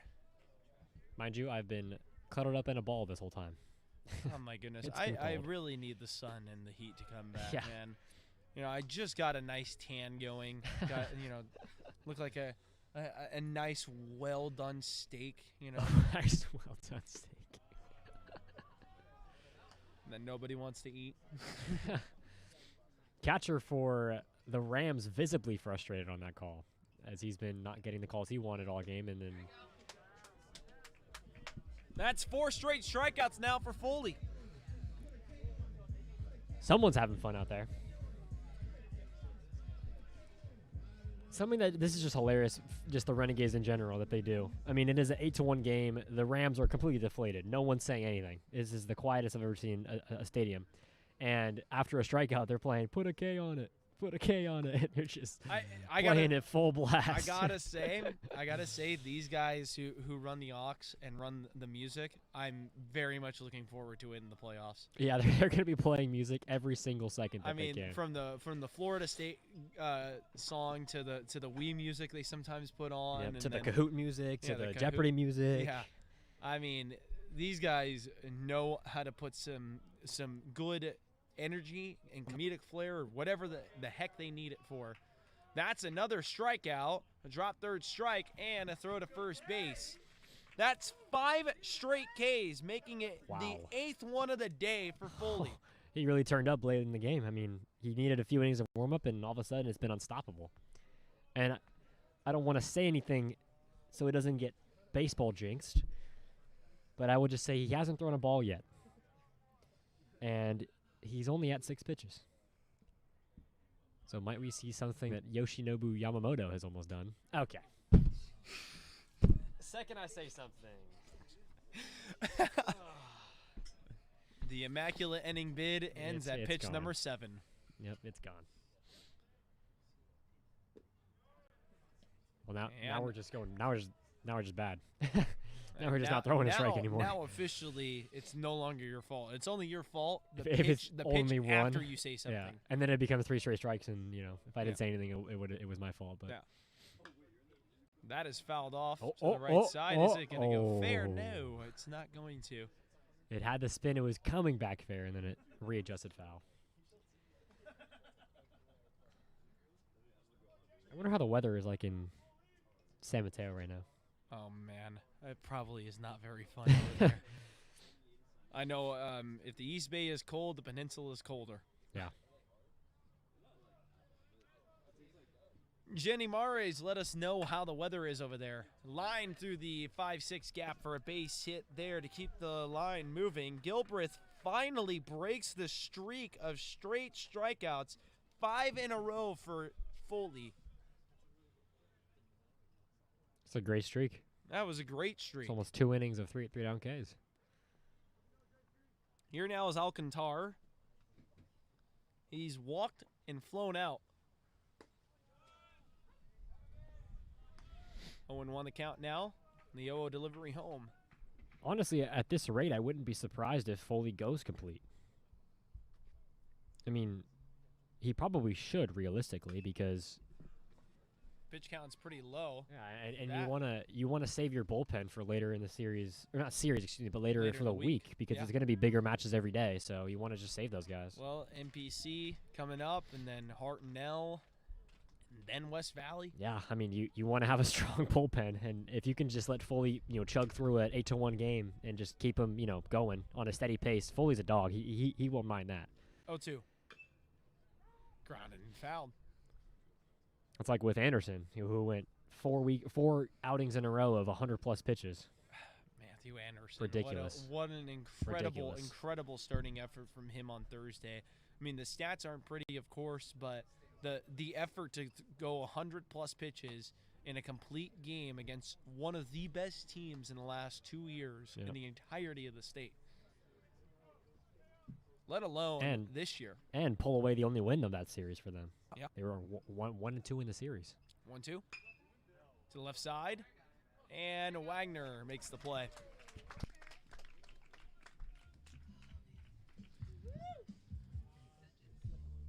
So, we will have one more half inning here in the middle innings until we reach the witching hour. My goodness.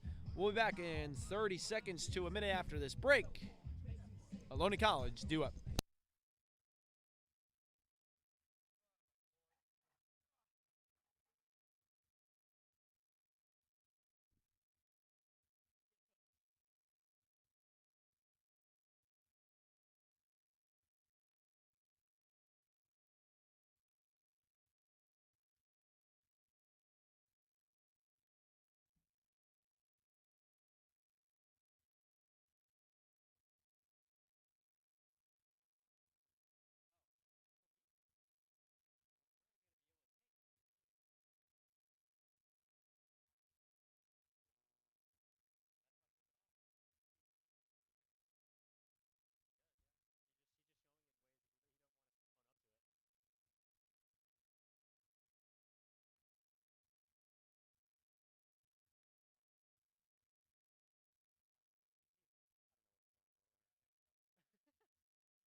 Well, folks, we have Cam Hegeman ready to swing the bat here in the DH spot for in place of Christian Murphy. So you can end Murphy's day 1 for 3 today.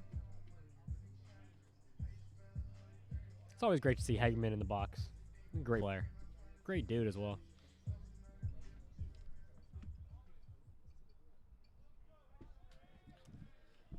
And so, let's talk about Cam's season so far. A 327 batting average, a 466 on base, a 481 slugging. He's got 2 homers to 13 RBIs total on the season, and that's recorded through 52 at bats. That last pitch caught a bit of Flores, and the head coach for Gavilan wanted to come out, but Flores is like, "I'm good, coach." Didn't even look at him. Don't even talk to me. Waved him off. He said, "Get out of here." Get out of here. I'm locked in. 0-1. Swung on and fouled again. Oh, Robbie Ray's pitching today for the Giants. Yep, Robbie Ray is pitching for the Giants. He's a mean mullet going on. He is letting that hair go out, and he is just rocking it. My mom and my sister always talk about how tight his pants are. Oh, they are the tightest baseball pants I think I've ever seen a player wear. Right next to Tatis. 0-2. Grounded to third base. And the 5-3 in time.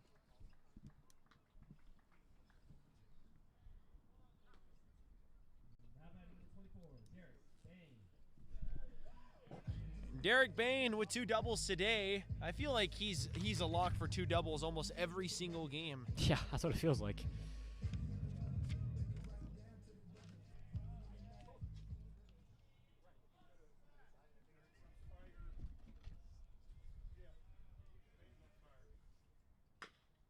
That's bounced to second base. Nice play. And the 4-3 in time. Yeah, it is quiet. I just heard, that was like a golf clap. There are about 3 people who just put their hands together for a little clap. And speaking of golf, Masters. Did you see the Masters at all, Armando? I did not. I don't watch golf that much. Rory McIlroy, back-to-back Masters champion. Angie Hegeman. I think this is the first time we're hearing from the Hegeman family at all. Cam Hegeman's mom saying, "Looking good, go Gades." Well, perfect time for you to come in as Hegeman just had his at-bat. Yep, his first one of the day. Yeah. It's like she had a notification yeah, when Hegeman came into the he game. got subbed in, and time to type. But yeah, I mean, folks, if you guys are familiar with the sound of golf, how quiet it is with each shot, that's about what it is. We're whoa, heads up there, or rather heads down. Yeah, get out of the way, Canberra. Yeah. That's the loudest the stadium's been. Was the ooh from Canberra almost getting hit in the noggin. That's one way to get any crowd to say something. Just put something next to the head. Exactly. Although you're gonna get the supporting crowd of said player teed off. Probably. Another golf reference there. Oh, there you go. 2-1 coming home to Canberra. To the left side and caught on the fly at short to end the inning. Renegades didn't have a ball leave the infield here in the bottom of the 6th. We are now into the late innings. Top of the 7th due up. We'll be back in just a minute.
Well, folks, we often talk about the game of baseball being a giant chess match, and right now the bishop has been Matthew Foley with 8 strikeouts on the day, getting his 7th inning of work.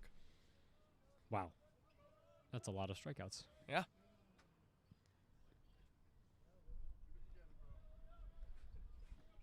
He's going to be facing De La Cruz, Gomez, and Huerta. De La Cruz behind in the count 0-2 as he fouled off his 0-1. Yeah, that breeze That was very chilly. Yeah, that breeze is serious, man. That one was the coldest one we've had all day. If you were listening to us, you weren't from California or had no idea what the weather was like, you would think that we've been streaming from different locations every single day.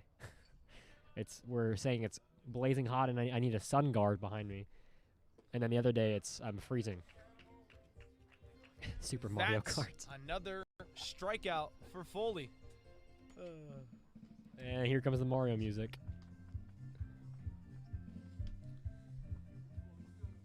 That's Coconut Mall, right? Was that Coconut Mall? I don't even remember, actually. I think it was. That's got to be Coconut Mall. Here now is Gomez in there for a strike. 0-1 the count. Foley 1K away from double digits today. This is exactly the form that the Renegades were hoping to get Matthew into. Yeah. And it was looking scary to start. I mean, that first inning, you're thinking, oh, maybe he's not in his usual form, and maybe this cold slump is continuing till today. But after the first, he's been locked down. I mean, obviously, too, especially in baseball, I imagine in a cold game like today, that's a backwards K. The first one today and the 10th one total. And then the music, perfect timing by Shadur Sanders. Here now is Huerta, the shortstop. But anyways, as I was saying, when it's a cold day like today, by the way, it's 59 degrees, and it says it feels like 56 because of the wind. The wind. Yes. And so, I mean, in a cold game like today, you're going to see early on it'll be a bit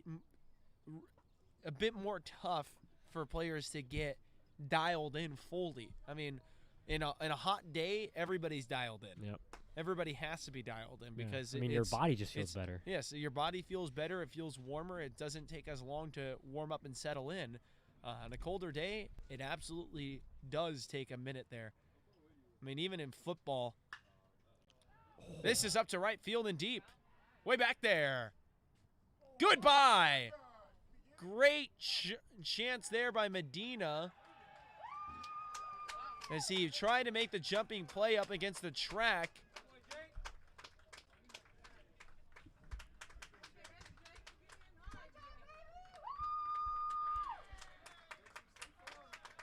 For Jacob Huerta, it's his first one of the season.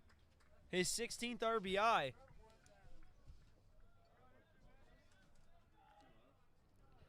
That swing looked like he knew exactly where the pitch was coming. That was a perfect, just high and inside. He just unloaded on that. But Medina had a chance. I mean, he was right there.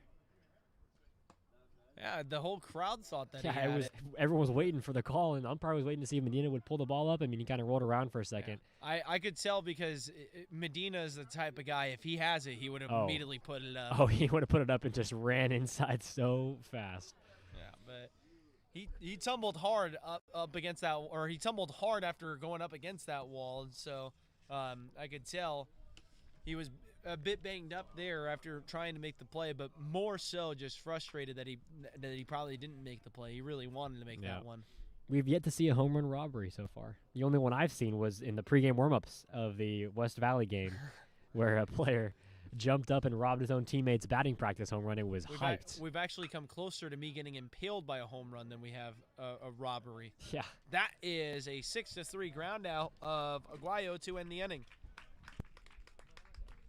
And so for Gavilan, Jacob Huerta with a solo shot to make it 8-2, and we will be back after this quick break here on the Fremont campus of Ohlone College. Bottom 7 due up.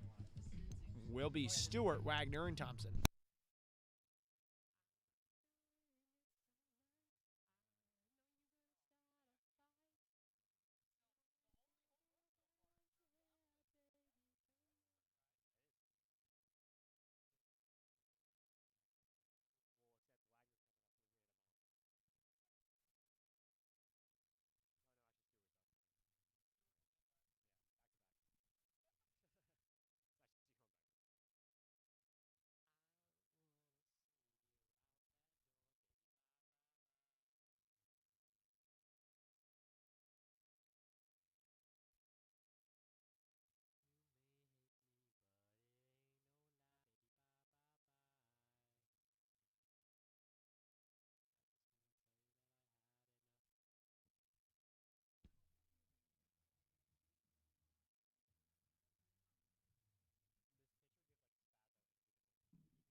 Hines still pitching for this Gavilan squad, and he's been actually very good since coming out of the pen. Yeah. He came into the game with his back really up against the wall, bases loaded, I think only with one out was the situation he was inheriting, and got out of that, giving up minimal damage. None of it surrendered towards his ledger, and so far no runs surrendered by him out of the pen, and that has been juxtaposed to the rest of these pitchers from Gavilan who have given up a handful, if not a pair themselves, all respectively. So here now is Joaquin Stewart. He's going to be followed up by Paul Wagner and then Teo Thompson. And he takes a fastball up and in that goes to the backstop. And it's fielded by LT I was gonna Lindsay. say, here's LT Lindsay in his sweater this time. Brings out the crew neck. 1-0 up the middle for a base hit. Screaming line drive comebacker. Here now is Paul Wagner. For Wagner, it's a quiet day so far. 0 for 2 with the walk. So he's gotten on base through 3 attempts. Still looking for a base hit. He came into today's game in danger of flirting with the Mendoza line.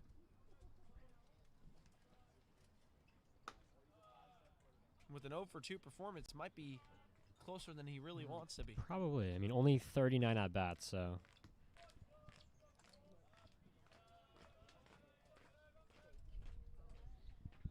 Oh, getting ready to come home. Hines delivers to first base on a pickoff move to no avail of Joaquin Stewart. Has anyone ever been 00 in baseball? Is that a jersey number that is even worn? I believe so, actually. Let me go find my this website I was on. I believe it very much in the olden days in baseball There we go. when numbers were first becoming a thing. Probably, yeah. I know that there was a half number given to A a half Yankees number? player who was who had dwarf syndrome, Wow. Oh, well, and it was just a free walk every time. yeah, that would make sense. That's a very interesting baseball story, by the way, folks, if you guys ever wanted to go take a look at it. That's going to be a second walk in a row for Wagner. So for 00, there are only a handful of players with 00. The earliest that I can see year-wise is between Brian Wilson, who played 2 years for the Dodgers, 13 and 14, and Brennan Bosch, who played 1 year for the Angels. But everyone else, Bobby Bonds. Bobby Bonds wore number 00? That's For 1 year, it looks like. It says That's Bobby Bonds news to 1 me. year. That's news to me then. Tony Bobby Clark? Bonds. Oh, for 1 year, you were 00? Wow. Curtis Goodwin, I know that name as well. Huh. Interesting. Joaquin Stewart Taiwan Walker. He wore 00 for a year. Interesting. lays down the bunt and goes down the third baseline. It's a good bunt. Thompson beats the throw. Infield single.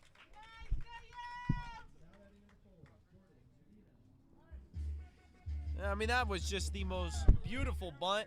And I feel like beautiful bunt is synonymous with Teo Thompson's name. We see one So good bunt many. like that every single game.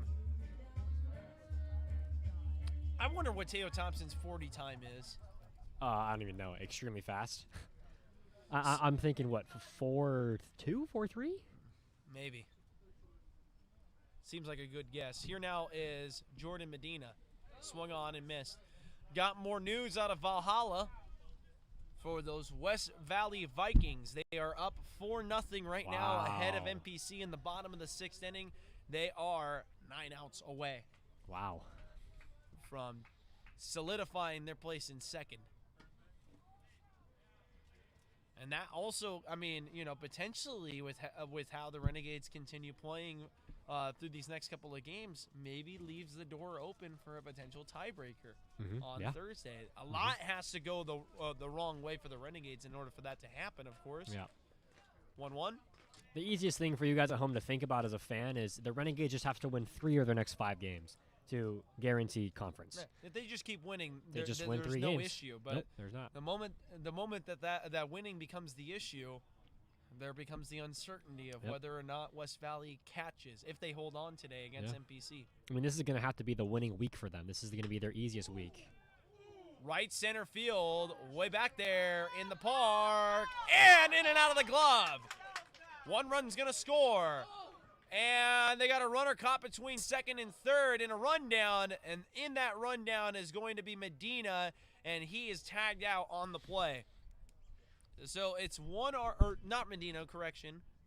That is Teo Thompson. Medina just had the base hit. Medina with an RBI single. Thompson unfortunately caught between second and third, so he'll be tagged out. Yeah, so Wagner goes to third, and Stewart scores. For those who were just thinking, you know, like, why would you make that base running mistake? What happened was it was a really good swing, almost a very good play by the center fielder. He actually got turned around, had to go across his body, and in and out of the glove. So the whole time, Paul Wagner at second has to hold up. And so he's holding up, waiting to see the result. Then it goes down, but Thompson, as a first base runner, his goal. Medina is safe, still in second. His goal as a runner at first base, Thompson, is to go all the way down to second base, because if it's dropped, then he'll be able to get a great break going over towards third and maybe home. But they relayed it incredibly fast. So Wagner, Thompson and Wagner were right next to each other. So Wagner didn't have enough time. The third base coach held Wagner at third, and Thompson is practically right next to him, and he's saying, "Oh crap, I'm with Wagner." So he has to go back and hope for a rundown. But it's just one of those unfortunate times where the Rams made a really good play, corralling the ball back in.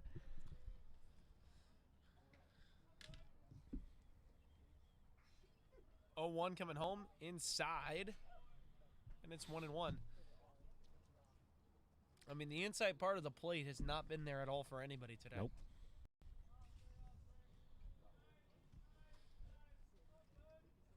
Kashia with 2 RBI opportunities here. In a sacrifice or better situation with 1 out. That 1-1 is inside and low, and it's 2-1. Chewy Vasquez on deck.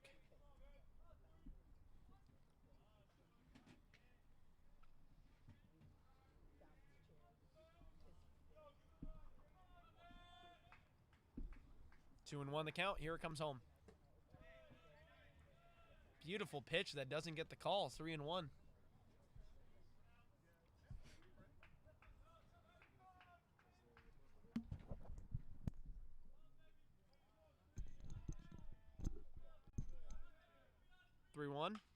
Outside for a ball.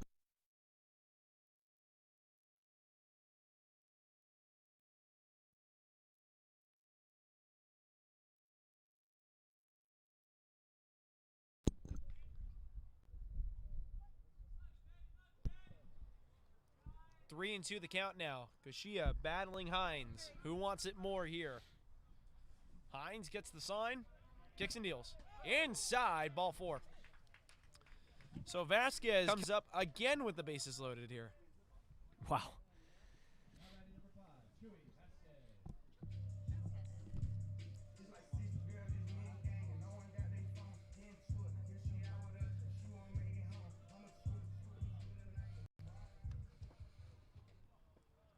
Chewy Vasquez today has been hit by a pitch, has walked, and had a sacrifice fly. So he's 0 for 0. He is 0 for 0. It's like he hasn't done anything all day. 3 at-bats in, 0 for 0.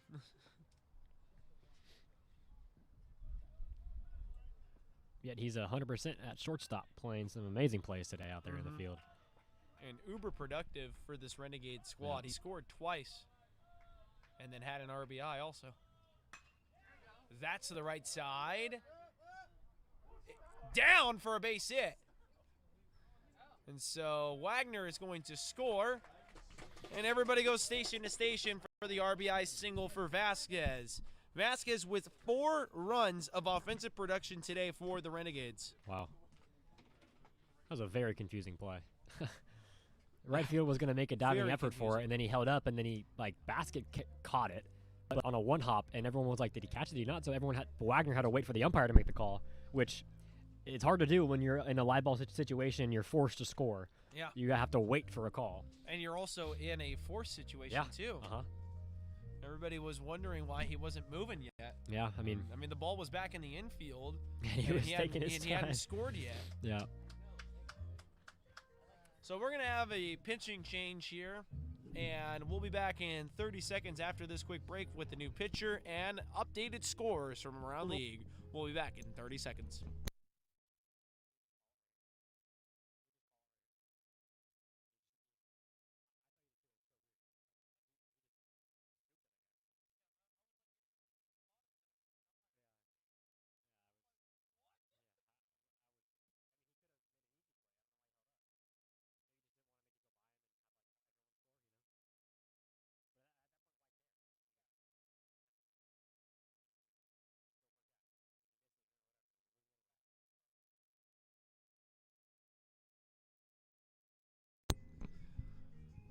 Well, it's almost like I brought my turntable with me as the Charlie Brown Christmas music is playing right now, and I also have the Charlie Brown Christmas vinyl, and I play it every Christmas, so there's the link there.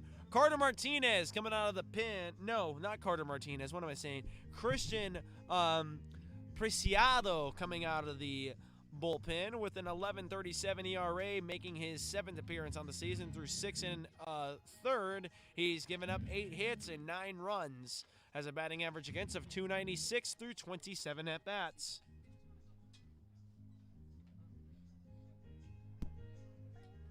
This is a little bit different than usual, isn't it? Yeah, I've never heard them play this, huh? Yeah, they never played this yet. This is their first time playing this. Yeah, we're running out of songs. All right, so we'll get you some updated scores from around the league.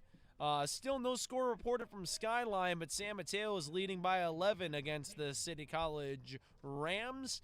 Chabot still up 7-0 against Kenyatta, up at Chabot. Still a tie game in Cabrillo with the Seahawks and the Panthers. Over at Valhalla, they are now up 6-0. Are those Vikings against MPC? And let's get an updated look at the softball scores. Cam Hegeman ready to swing the bat against Preciado. And it's outside for a ball. What do you think the Renegades third base coach was writing down just then? I have no idea. We whipped out a whole book and just wrote a page or something. Cabrillo is leading West Valley by a score of 7-2 in softball, top 6th. Due up. Hartnell up 5-1. And San Mateo has closed the book on these softball Renegades. 10-0 the score.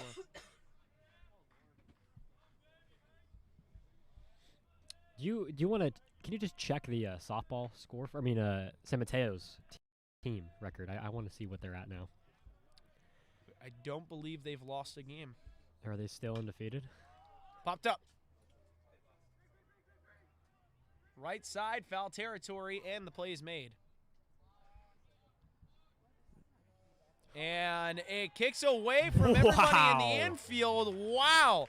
So on the play, an infield flyout, and Medina heads up, scores on a play on a throw that kicked away from the catcher and everybody else in between. I mean, that is Little League. Like, that's genuinely the definition of a Little League play. There was zero reason to even throw it to the catcher in the first place. He was just heaving it over, made a short throw, and the catcher, everyone's saying, block, don't let it go anywhere. And he lets it go somewhere, blocks it off his chest, and goes a mile in front of the plate. And Medina was looking for it the whole time. So San Mateo lost to Hartnell. 2-1. Wow. 2-1. What a game. And you know what? That's very interesting because it was right. No, it wasn't right after. Never mind. Okay. I thought it might have been right after when we played them because I know that that they had Hartnell and West Valley. How did Hartnell beat them 2-1, but San Mateo beat them 8-0 last time? Wow. That's crazy. Any given day. Yeah, that is insane. So there, and folks, for you guys at home too, who's not paying attention to softball, that's a very important loss because that kills their 40-plus win streak, 50 win streak from last season till now, winning the state championship as San Mateo did, and then now they were undefeated this whole season, and now that they lost, there goes that streak. Yep. One loss on the year. Kashia didn't want to get picked off there. Derek Bain's got 2 doubles today. 2 for 4. 5th chance to swing the bat now. How about Chewy Vasquez? 4 at bats in. He's 1 for 1. 1-1 foul to the left side. Renegades lead by 9 here in the bottom of the 7th inning. If you're just joining us, I'm Monica Lawn, Bodie Warden on the call. It's been a particularly great day for the Renegade starting pitcher, Matthew Foley. Picking up 10 strikeouts on the day, only surrendering 4 hits and 2 runs through 7 innings pitched. We'll see if he gets an 8th. Wouldn't be surprised, honestly, if he just goes all the way. And a little pickoff move, even though Kashia was on the bag before the throw was even made. Yep. Because why not? Got to avoid the balk. Kashia almost just walked over to third. He's getting his lead, and he just was just walking. 1-2 with 2 out. Here it comes. Up the middle. Catches the foot. And it kicks away from everybody, so it'll be a infield single. I mean, Derek Bain. When you're hot, you're hot. Yeah, and he doesn't like to give up any at-bats. No. So Preciado was able to get it off the back foot there, so I imagine he probably didn't feel it that much on the comebacker that caught a piece of him. Oh, it looks like he's saying it mostly hit the mound, too. Yeah. It was definitely off his foot, but off the bottom of his foot. Yeah. That's, I mean, if you're going to get hit anywhere, you would probably prefer it to be the bottom of the foot where it really can't do much damage. 100%. Apart from maybe knocking out a spike. Yeah, exactly.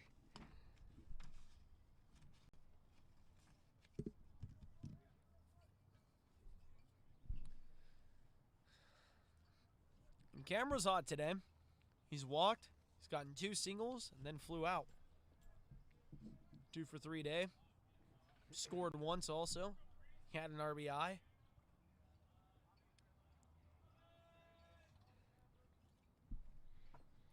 (11-2) the score. Here comes the 0-0 home.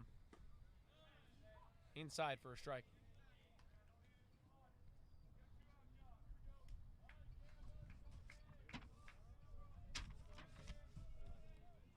Wind howling your pages around. Yep. That's why I got my cowboy hat. Yep. 0-1. Oh, the saga of the loose hat. Yep. Back, Speaking of, how many games ago was that, by the way? I don't remember. That was so long ago. That was like Very 2 long months time ago. Speaking of hats, I now have 3 with me because Curran gave me this hat. Never be unprepared with hats. 1-1. Swung on and missed. 1-2 the count. Yeah, I think I'm running out of room to put stuff in my bag. Yeah. I came here with less stuff than I usually do, and I might have no room. The hat's taking up too much.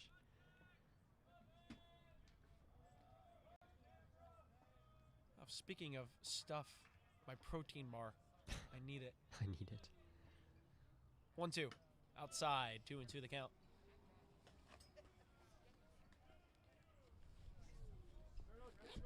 Yeah, I mean, also, just kind of referring back to the quietness of today, no one's even talking to each other. There's not even conversations going on. It's just everyone's just sitting here, watching. 2-2, getting ready to come home. Canberra waits. Left field and deep. Way back there, off the top of the fence. Renegades were maybe 10 push-ups away from their first grand slam of the season. It's a 2 RBI double for Canberra. That just hurts because you wanted, I mean, this is just a fun time to have a grand slam for the first slam of the year, but just a little bit too light.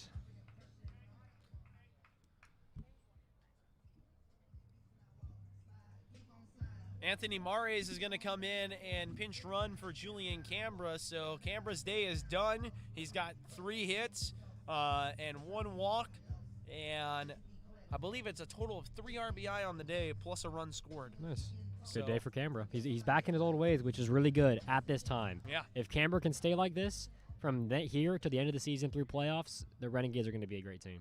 There are a handful of hitters that are heating up here towards the end of the season. Canberra, undoubtedly the hottest here in the home stretch of this season. 100%. Here now is Stewart. Stewart had a single to begin the game, or to begin this inning. That's way back there to the left side. In play, up against the wall, and Castro, great effort, just couldn't finish the play. I mean, he had a real chance on that ball. He was right there. He had his glove. Yeah, he needed to scale the wall a little bit. Yeah, hit the wall first, right? Yeah. I believe.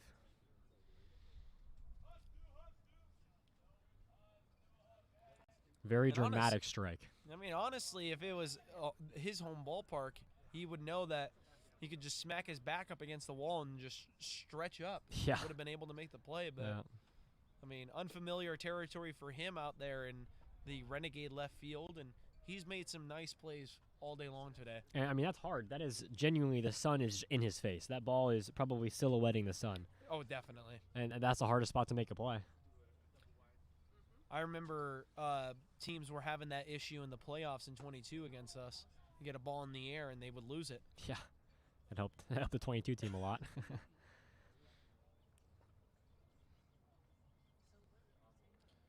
How many wins do you think the Dodgers are going to have this year? Are they going to be 3-time World Series champions in back-to-back-to-back years? I think that I think they aren't, and I think that it's not going to be because of their play. 5-3 to end the inning. Instead of signaling for a break, why don't we continue talking about this? So, I especially, I mean, I know that in baseball it's been done before, but three-peats in general. Dan LeBlanc is coming in. We'll mention that in a sec, but in sports in general, three-peats are very rare to come by. Yeah. And for a reason, because a lot of times the third time around is not the charm for a team. It ends up being an injury-marred season or a mistake-marred season. I don't see that team making mistakes, though. I don't see them committing errors. No. I don't see them getting beat by other teams. I see them playing better than other teams. I just wonder if they stay healthy or not this year. Yeah, I because think so they too. played so much additional baseball. They were taken to Game 7 last year, and they've had a lot of deep playoff runs in recent memory, and a lot of the players that are a part of that team every day have been a part of those long playoff runs. So, I mean, I always wish and preach health for anybody, but I think this season would be the most likely season for the Dodgers to have them be done in because of injuries. Yeah, I agree. I mean, it's very, very hard to three-peat, of course. I mean, it's only been done a few times in the history of sports in general. If they stay together and they stay healthy, there's not a team in the league that can beat them. No, there's not at all. Dane LeBlanc is getting the assignment out of the pen here in the 8th inning. Is making his 11th appearance on the season, 14 and third, pitched with a 13.81 Ks through 9, a 3.77 ERA, a 1.26 WHIP. He's got 22 strikeouts, 2 walks, 7 runs given up off of 16 hits. And on top of that, we got a whole entire new team on the field except for Kashia Medina and Vasquez, but in left field is Tegan Riley, center field is LT Lindsay, second base is Kaz Omoto, and at first base is Anthony Mares. So, whole new lineup out there. You got Max Matai. And Max Matai in the squat. So, squat. Yeah, whole new team out there except for 3 players. The core 3, you could say. I mean, the number 1, 2, and 3 hitters in the lineup. Core 3. You're not going to have a game without those 3 on the field. Even in games like this when, it's 13-2 and Curran's, pulling out the rest of the starters and just saying, hey, just have fun out there, backups. But even in these games, you'll never see Medina or Vasquez or Kashia come out. That 0-1 is in there for a strike. How's the protein bar? It's very great. This is Castro hitting. I didn't see the number. No, it's not Castro. 15. That would be Odom, Jeremiah Odom.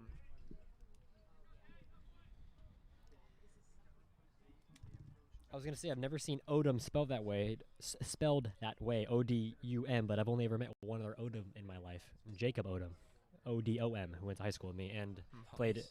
baseball with me from I don't know, we were 8 till I stopped playing. So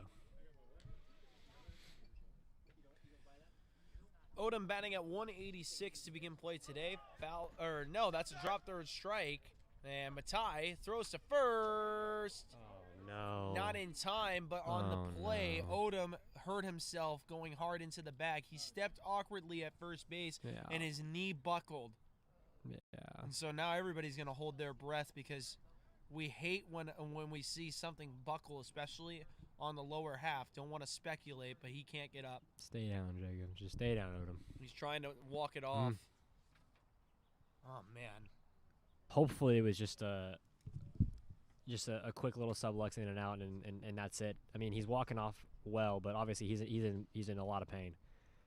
I mean, what you can hope for in that situation, just based on what you saw, is maybe just a minor hyperextension.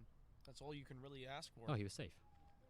He was safe on the play Didn't even realize. because he did turn towards the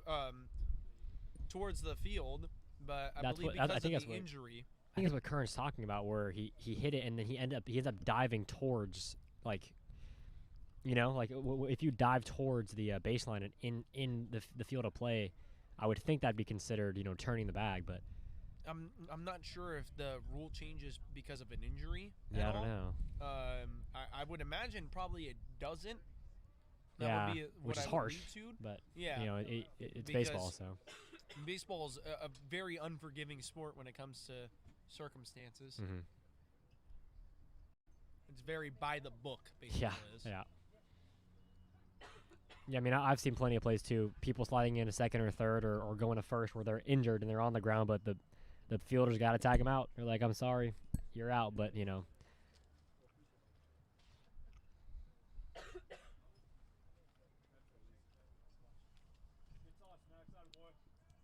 And so, pinch running at third base is going to be Lucas Gabani. That's a name I remember hearing. First base, but. At first base.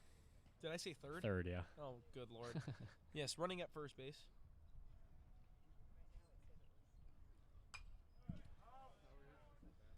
And here now is Flores.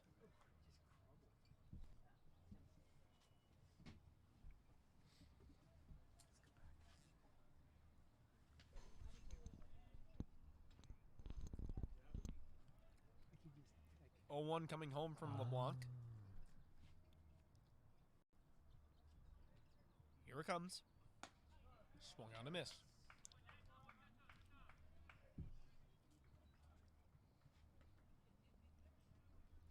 So, as I'm looking at the replay of the injury, he actually crumbled before touching the bag. So it was either a hamstring or something along those, or it could have been a knee still that just, you know, wrong timing of the footing and whatnot. But he crumbles before the bag and ends up falling into fair territory, which I don't know how the heck he even touched the bag. That's insane. That's never a good sign when it's a no-contact injury. But Yeah, it was. He fell down as he was sprinting over to first base, unfortunately. And I mean, based on his reaction, he was slamming his helmet down, pulling his jersey out of his pants. I mean, he was hurting. He was hurting. 1-2 home to Flores. Outside, 2-2.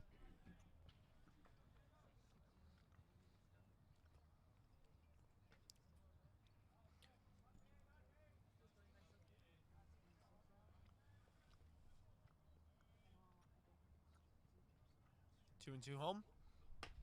3-2 the count.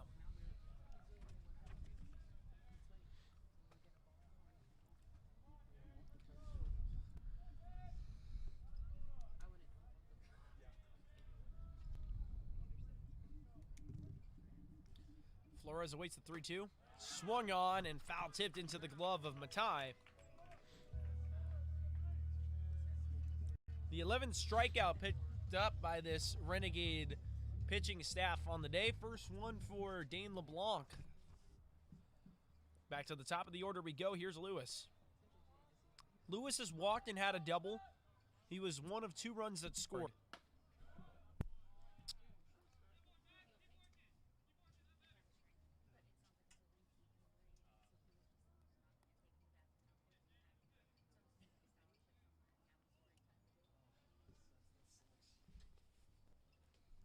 One 0.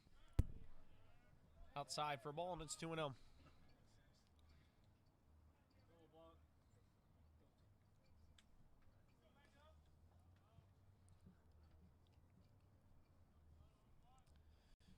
The count now to Lewis from LeBlanc. Dane gets the sign, kicks and deals.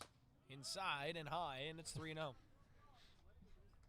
That's scary. 90 at your head. Yeah. I don't want to see that. It's like a living nightmare. Yeah. 3-0. That's going to be ball 4. Speaking of nightmares, what is a nightmare that comes to mind of your lifetime, if you ever had any? When I was younger, I had this reoccurring nightmare of, it was like third person, a bird's eye view. I would be seeing my little young self running around a igloo, being chased by 3 polar bears. Oh man! And it was bird's eye view, and I'd just be circling around. It was like watching a Toy Story thing or something, and it would reoccur for like 3 years. I had very recently first person perspective nightmare where I was holding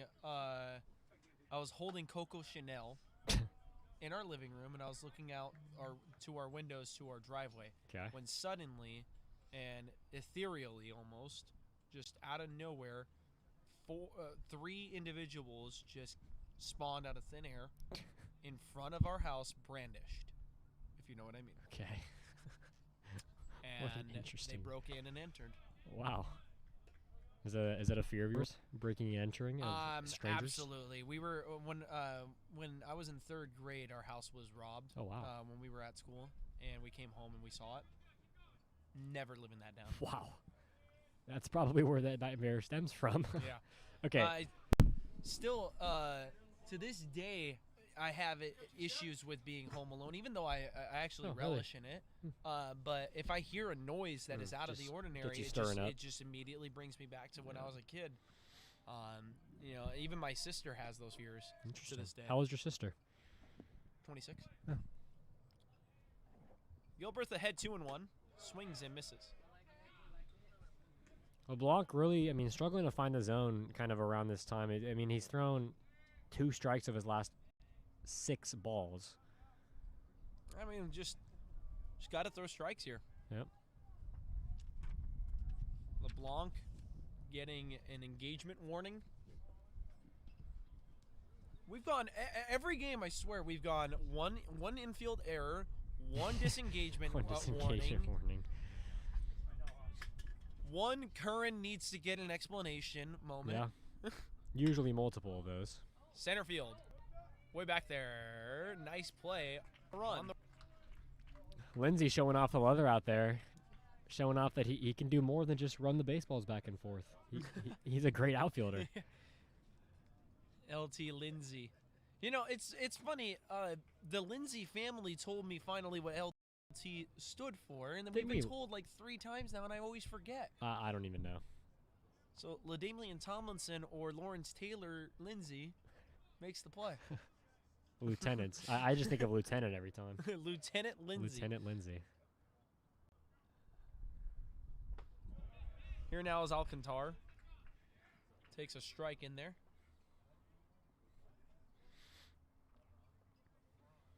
The viewers must be thinking to themselves, what in the world is going on? Are they really out of things to talk about? Yes. This is the enjoyment. This is the filler segment, folks. You have to have an affinity for talking about things that will make the crowd think to themselves, why are we talking about this? Because all of a sudden you wake up and you realize, oh, wow, we're midway through this 8th inning, and I just realized they've been talking all this time. Yeah, they haven't stopped. Yeah, it's great. I've been a talker my whole life. I've been a very adamant when I was younger, I would just yap my brains off. Just yap, yap, yap, yap, yap. Same here. I've gotten quieter in my older age. Funny enough, this is the most talking I do in a day. No. Yeah, that would make sense. Like I can now. Beforehand, I used to go an entire car ride. I couldn't say a word, but now I can. I couldn't stop saying a word, but now I can't even find words to say. That is strike 3 on a swing and miss from Alcantar and an appeal to first base. We're going to head into the bottom of the 8th inning. We'll see what the defensive changes does to the lineup in just a moment. But as it stands right now, it would be Wagner, Thompson, and Medina's spot. We'll be back in 30 seconds.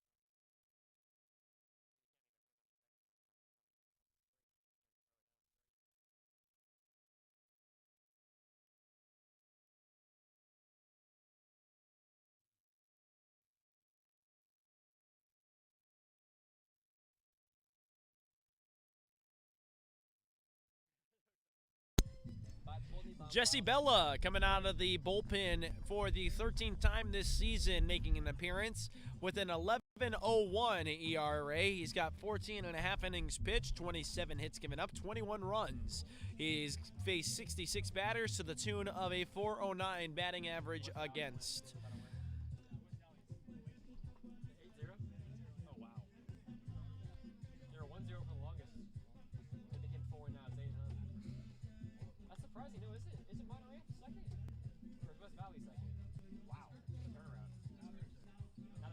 Got some more scores around the league to tell you about. Chabot has closed the door. It's 7-0 in favor of them over the Kenyatta Colts.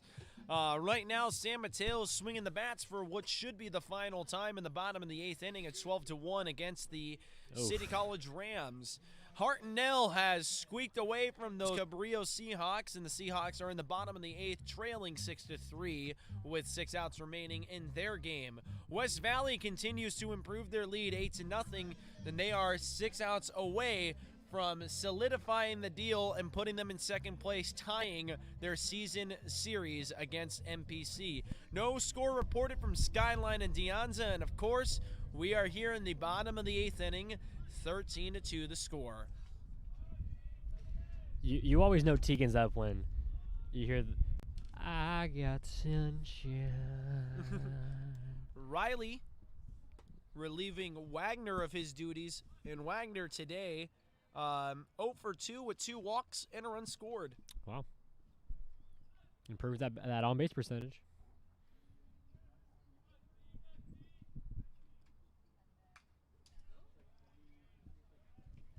Tegan Riley is going to be followed up by Lindsay.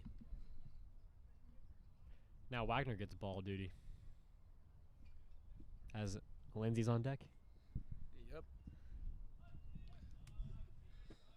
Oh my God. Look at my scorebook. Look at their numbers. Oh no. It doesn't ever end, folks. For those of you that don't know, Thompson's jersey number is number 6, but now he's going to be relieved by number 7, LT Lindsay. It never ends. 2-1, here it comes. Popped up to the right side, foul territory. And the play is made for the first out of the inning. That's one of the most depressing feelings as a hitter. You pop one foul and you just stand there in the box and you're just watching. You're like, please don't catch this, please don't catch this, please don't catch this. Especially when you're coming in with only one at bat. I mean, this is bottom 8. This is their last chance, only at bat they're gonna get. And Riley's I'm just watching him. He's just standing there like, oh my goodness. LT Lindsay stuck at 299, agonizingly so close to 300. Who is on deck right now? On deck is number 36. has Who no is that? He has no at-bats on the year. Who is I 36? apologize. It's Nate Enders. And I apologize because Nate and I had a nice conversation just a week ago Oh. over at the Tasty Hut. He was part of the Tasty Hut crew with us. I always see Nate because of his Jordan cleats he has on all the time. Or his Nike Dunks, actually. So, Nate Enders also, by the way, listed as a right-handed pitcher. I was going to say, I thought he was a pitcher, and there it is. Yes, I thought he was too. This is going to... He's a PO? Oh, this is going to be a great at-bat. When was the last time he took an at-bat? 1-2. Line and down for a High base school? hit. Lindsay is a 300 hitter. Finally. Shout out Lindsay. Here now So, is Enders. Here's our PO, who hasn't taken an at-bat since high school and was recruited as a PO, pitcher only. Well, he's from Homestead High School in Sunnyvale, California. 6'5", 225 pounds. A freshman righty, right-handed pitcher. This is the loudest the dugout will be all day today. Is going to be for his at-bat. Everyone's on the fence. I'm gonna have fun with this. Oh, one, everyone's too. on the fence right now, getting ready to watch a pitcher hit.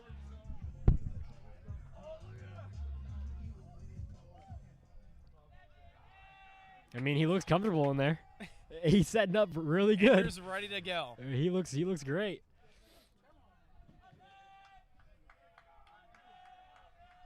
Enders awaits the 0-0 delivery. Swings. Big swing and miss there. 0-1 the count. Vela versus Enders.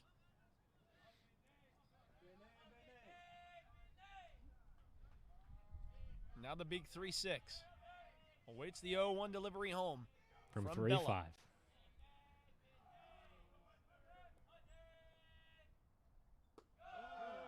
Leaves that 0-1 delivery in the dirt. Everyone, 1-1 the count.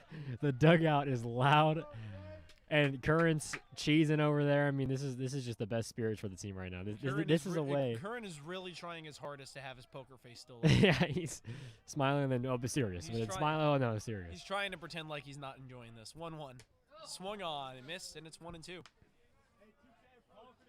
Caden Kashia on deck.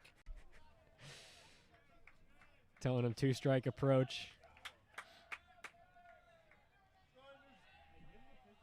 So this was replacing Medina? Mm-hmm. Wow. 1-2 home.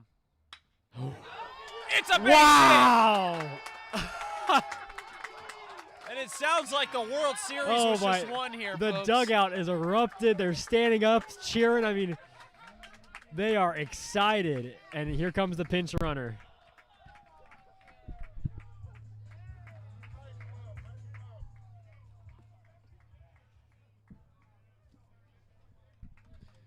Emmett Johnson will be coming in. Pinch running for Enders. So Enders now officially is the best hitter in the South. He's Yep. got a 1,000 batting average. The dugout comes out. They're greeting him like he just hit a grand slam.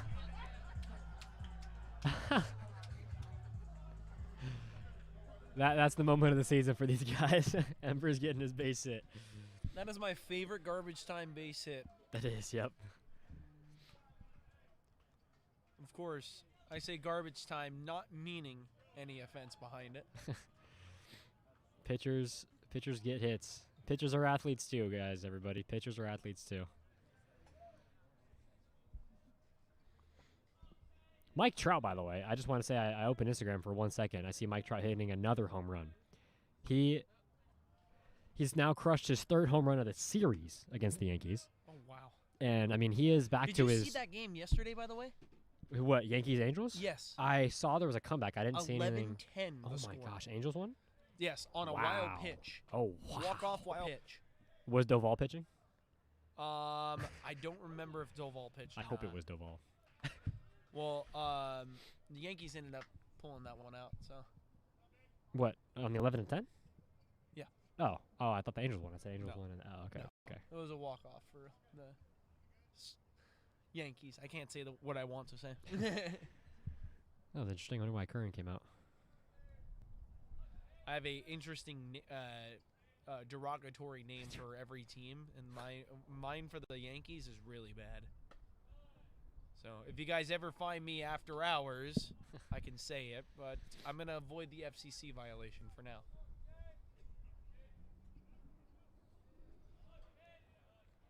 Although it's a very niche word to get a violation for, because nobody would consider it, really, honestly, a curse word.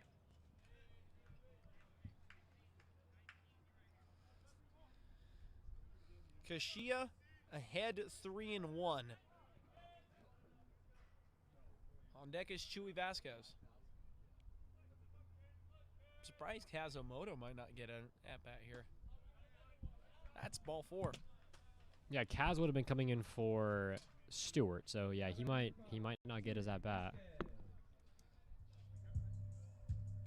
So Chewy Vasquez saying, I want the extra hours. I want the overtime. Yep, he wants more work. I want that overtime check.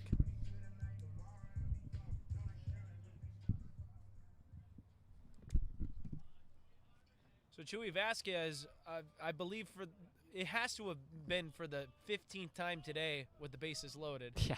I mean, every time I feel like he's come up, with the exception of the first inning, he's had bases loaded. Has it been every time? It was in the 5th and in the 7th, and now here in the 8th. Wow. He missed the bases loaded. He would have loaded the bases in the second inning, but had a sac fly instead. Pretty sure he'll take that. Yeah.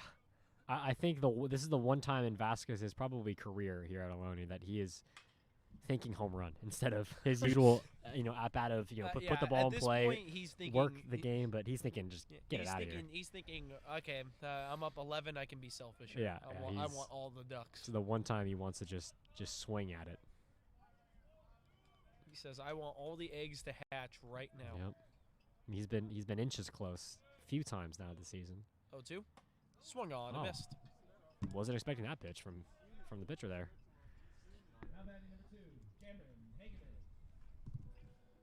Cam Hegeman with the chance now. Final chance for these Renegades if he doesn't get aboard. Bases loaded.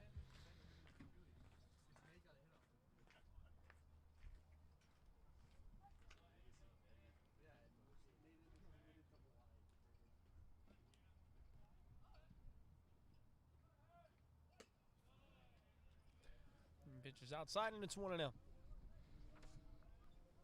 This has been, it feels like the longest inning, but they haven't even scored a run. Yeah. I don't know why this inning feels so long. We have Terrence Hegeman and Angie Hegeman watching in. Shout out the Hegeman family. Shout out the Hegeman family. Yeah. I'll never forget when we interviewed him post game, and he said, "Yeah, I don't think my family's watching." I don't think so.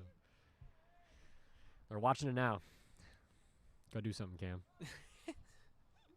No pressure. Your whole family's watching. Everyone's watching. The biggest at bat of your life. 1-1. That kicks away from Flores. Nobody's gonna move up though. Yeah. And it's 2-1.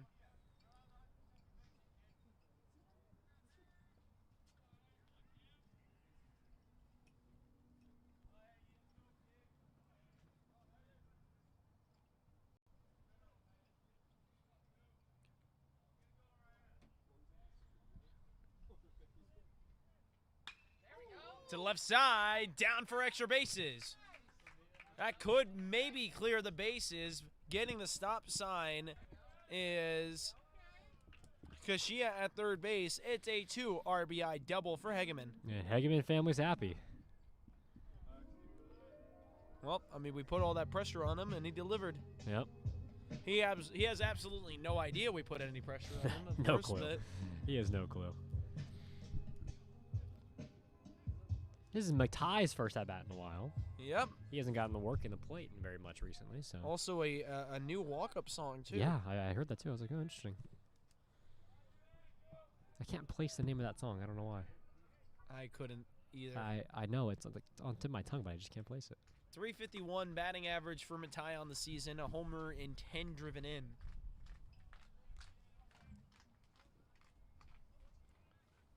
I was talking to Matai when he went to Tasty Hut with the rest of the crew after the Bliss Valley game, and I was telling him about the journey we had to his last name. Yeah.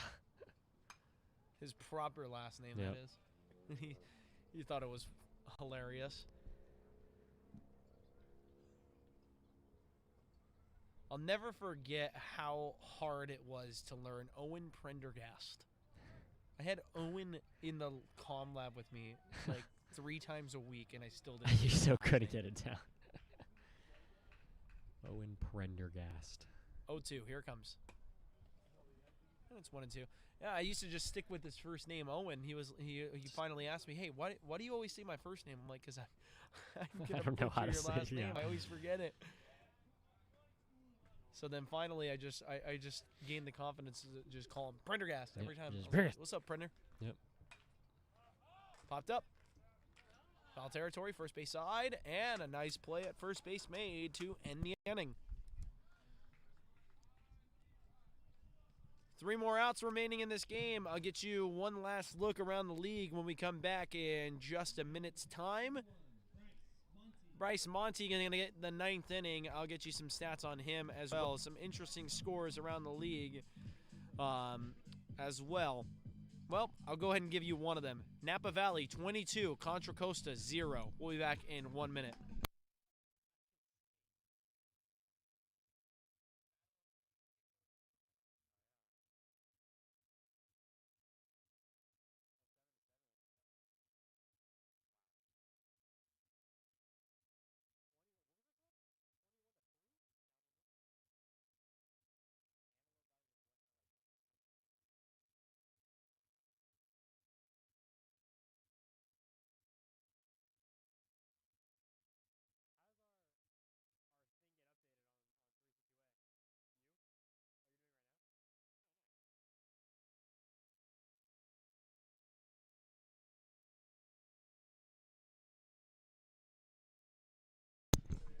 All right, folks, Bryce Monty working his way back from some discomfort, as I mentioned before in his previous appearance, making his 8th one of the season. And he's 2-1 on the year with 20 innings pitched, 15 hits given up, 7 runs, 2 total earned runs, 8 walks to 16 strikeouts, 2-to-1 ratio. Nice. 720 Ks through 9, .90 ERA, a 1.15 whip. Don't turn into a zombie now. For those of you who know 115. So let's take one last look around the league. West Valley handling business still against MPC 9-2. Bottom of the 8th inning. MPC 3 outs remaining in that game. Hartnell has their lead cut to a third, 6-4 the score now. They were up by 3, now up by 2, top of the 9th. They're going to try and add to that lead. They have 3 outs remaining. As I mentioned before, Chabot won already, 7-0. San Mateo continues to improve their lead, 17-1 against San Francisco. Some other interesting scores around the league. Mount San Antonio against Long Beach, it's 15-4 for San Antonio currently. Antelope Valley ahead 21-3 against West Valley. And then Modesto is shutting down the Diablo Valley Vikings 16-0. That's all your baseball scores. For your softball scores, still no score reported from NC and Chabot. Whoa. West Valley and Cabrillo just about done. Cabrillo up by 5 in the top of the 6th, 7-2 the score. San Joaquin Delta handling Modesto 7-1. Hartnell up 5-1 against San Jose. That game close to being over. Let me keep on scrolling up to see any other interesting scores from around the league. Canyons beat Glendale 17-0. East LA versus LA Valley. East LA takes home the victory 10-0. Also, MLB posted the Angels went back to back in the first inning. Mike Trout to who? Mike Trout to Joe Adell to Jorge Soler. Oh, by the way, we never even talked about that Jorge Soler's fight. Oh my! We never Lord. even talked about saw that one. Yeah. That was insane. De La Cruz led off there, and he walks to begin the inning. And we got a new batter now. This is going to be number 38. Give me one sec, folks. Number 38, Robert Palomino.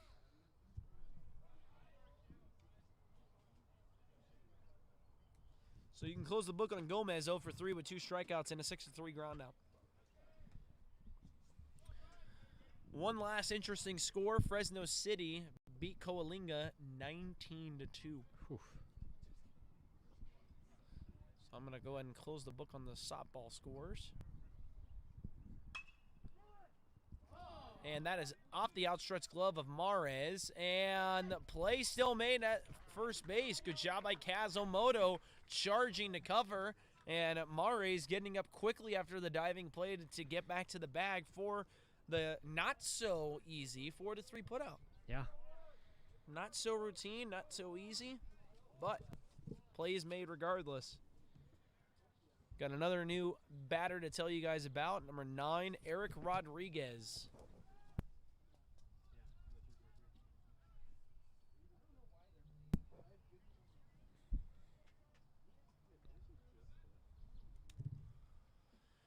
Rodriguez batting at .242 through 17 at-bats.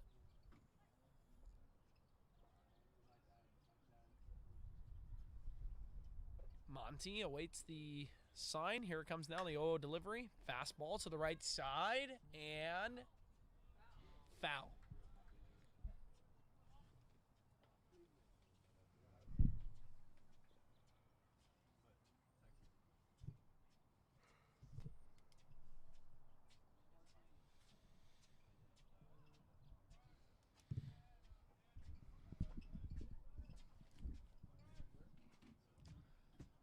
Rodriguez now awaits the 0-1.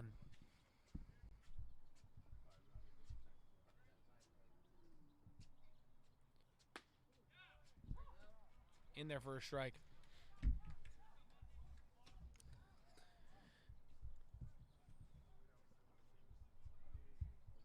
Who are the softball Renegades playing for sophomore night? They are playing Alan Hancock. Oh. So next time we're going to be on the air, folks, Thursday the 16th, Ohlone College softball versus the Cabrillo softball Seahawks, final game of the Coast Conference schedule.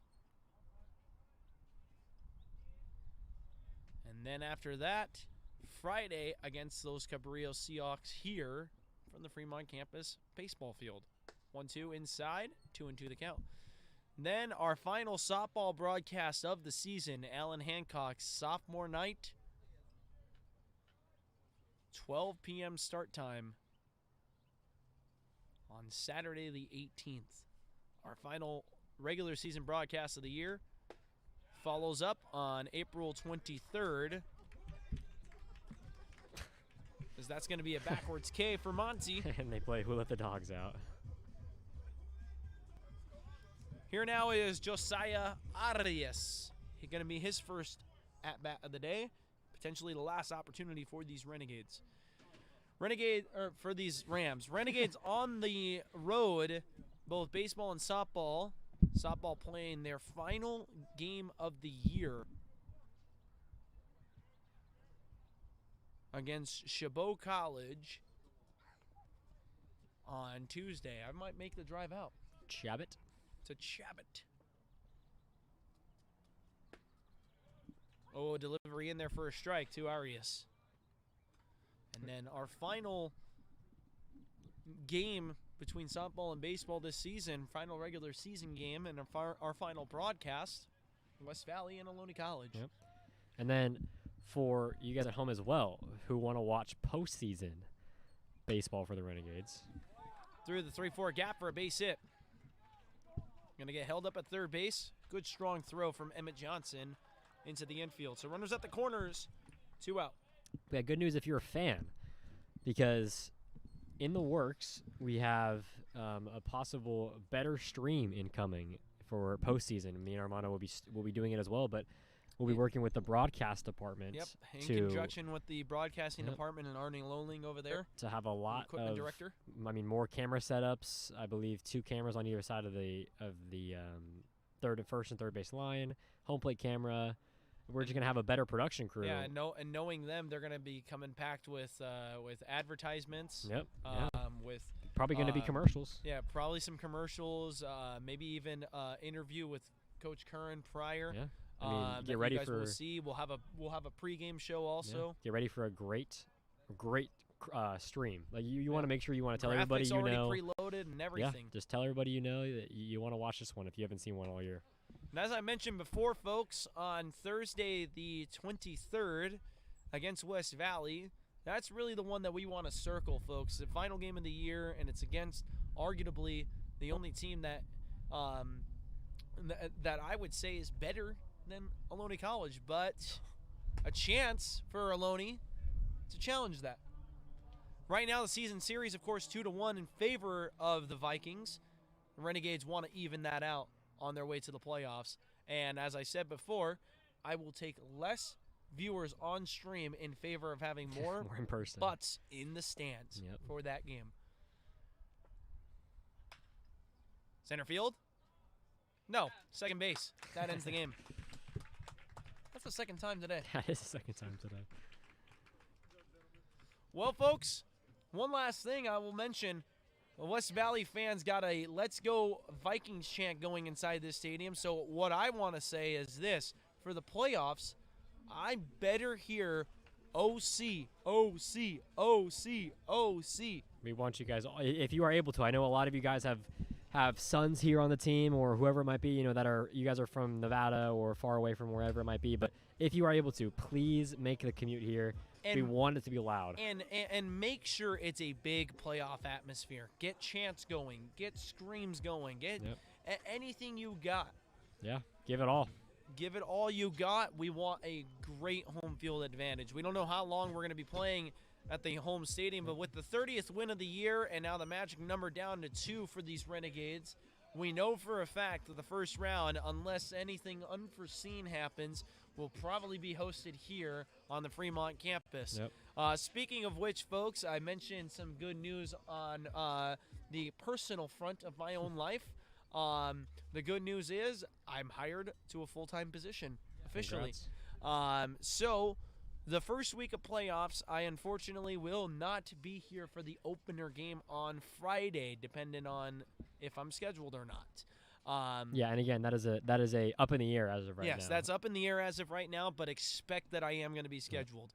Mother's Day weekend, if the Renegades find themselves surviving and playing at home the next weekend after, I am here for all those games. I've already had those pre-scheduled. Yep, so, perfect. Yes, and sorry to interrupt as well. For fans at home who don't know the dates yet, Friday, May 1st is the first day of the baseball regionals. That will be first round here, most likely. I would give it a 95% chance that it's here at Ohlone College, and that is where you might not be there because of work, right? Yes, because of work. So that would be just me, of course, but if that's, again, this is all an if, just giving you guys the possibilities. Yep. And then Saturday and Sunday, if Sunday is needed, I will be here Saturday in a suit and tie, and you also will be seeing our faces. Yeah, we have a face cam as well, so you guys will be able to get to know us. You just heard voices. That if you guys don't know who we are, you'll get to see the voice, the faces behind the voice. And little disclaimer: I hate cameras. So, one last look around the league first, folks, before we signal for the goodbye. Mount San Antonio against Long Beach, 20-4. Wow. Read it the other way, and it's a great number. 7-0, of course, as I mentioned for the third time now, over at Chabot. 7-0 the score against Kenyatta. 23-1 the score at San Mateo. So that game is over. That is over. Hartnell has closed the door, and West Valley has improved to an 8-run lead. They're 3 outs away from closing the door. 10-2. Wow. And, folks, so that's going to be the storyline moving forward. It's us and West Valley as MPC losing an important matchup there that's going to put them at third place. They will still be within contention of playoff contention, and they've had themselves a great season. They were a very unforeseen story out of the South. I think the biggest surprise out of the South was them in particular, especially when they took that 2 of 3 game set against West Valley. Of course, now tied in the season series. Renegades want to be there at the end of Thursday, they do, the 23rd. And so, folks, without further ado, I'm going to go ahead and signal for our goodbye. For Christopher Warden, the athletic director and our supervisor, as well as Bodie Warden, my color analyst to my right, and Coach Curran and his staff, I've been Armando Gavilan. Thank you so much, folks, for joining us today here on the Fremont campus of Ohlone College. As I mentioned before, we'll be on the air again this Thursday, 3 p.m. for softball between the Cabrillo Seahawks and the Ohlone College Renegades. Friday, 2:30, between Cabrillo and the Ohlone College Renegades here on the baseball field. And one final time in the regular season for softball on Saturday, the 18th, 12 p.m. start time against Allen Hancock, sophomore night for our softball Renegades. Folks, thank you so much, and goodbye, everyone.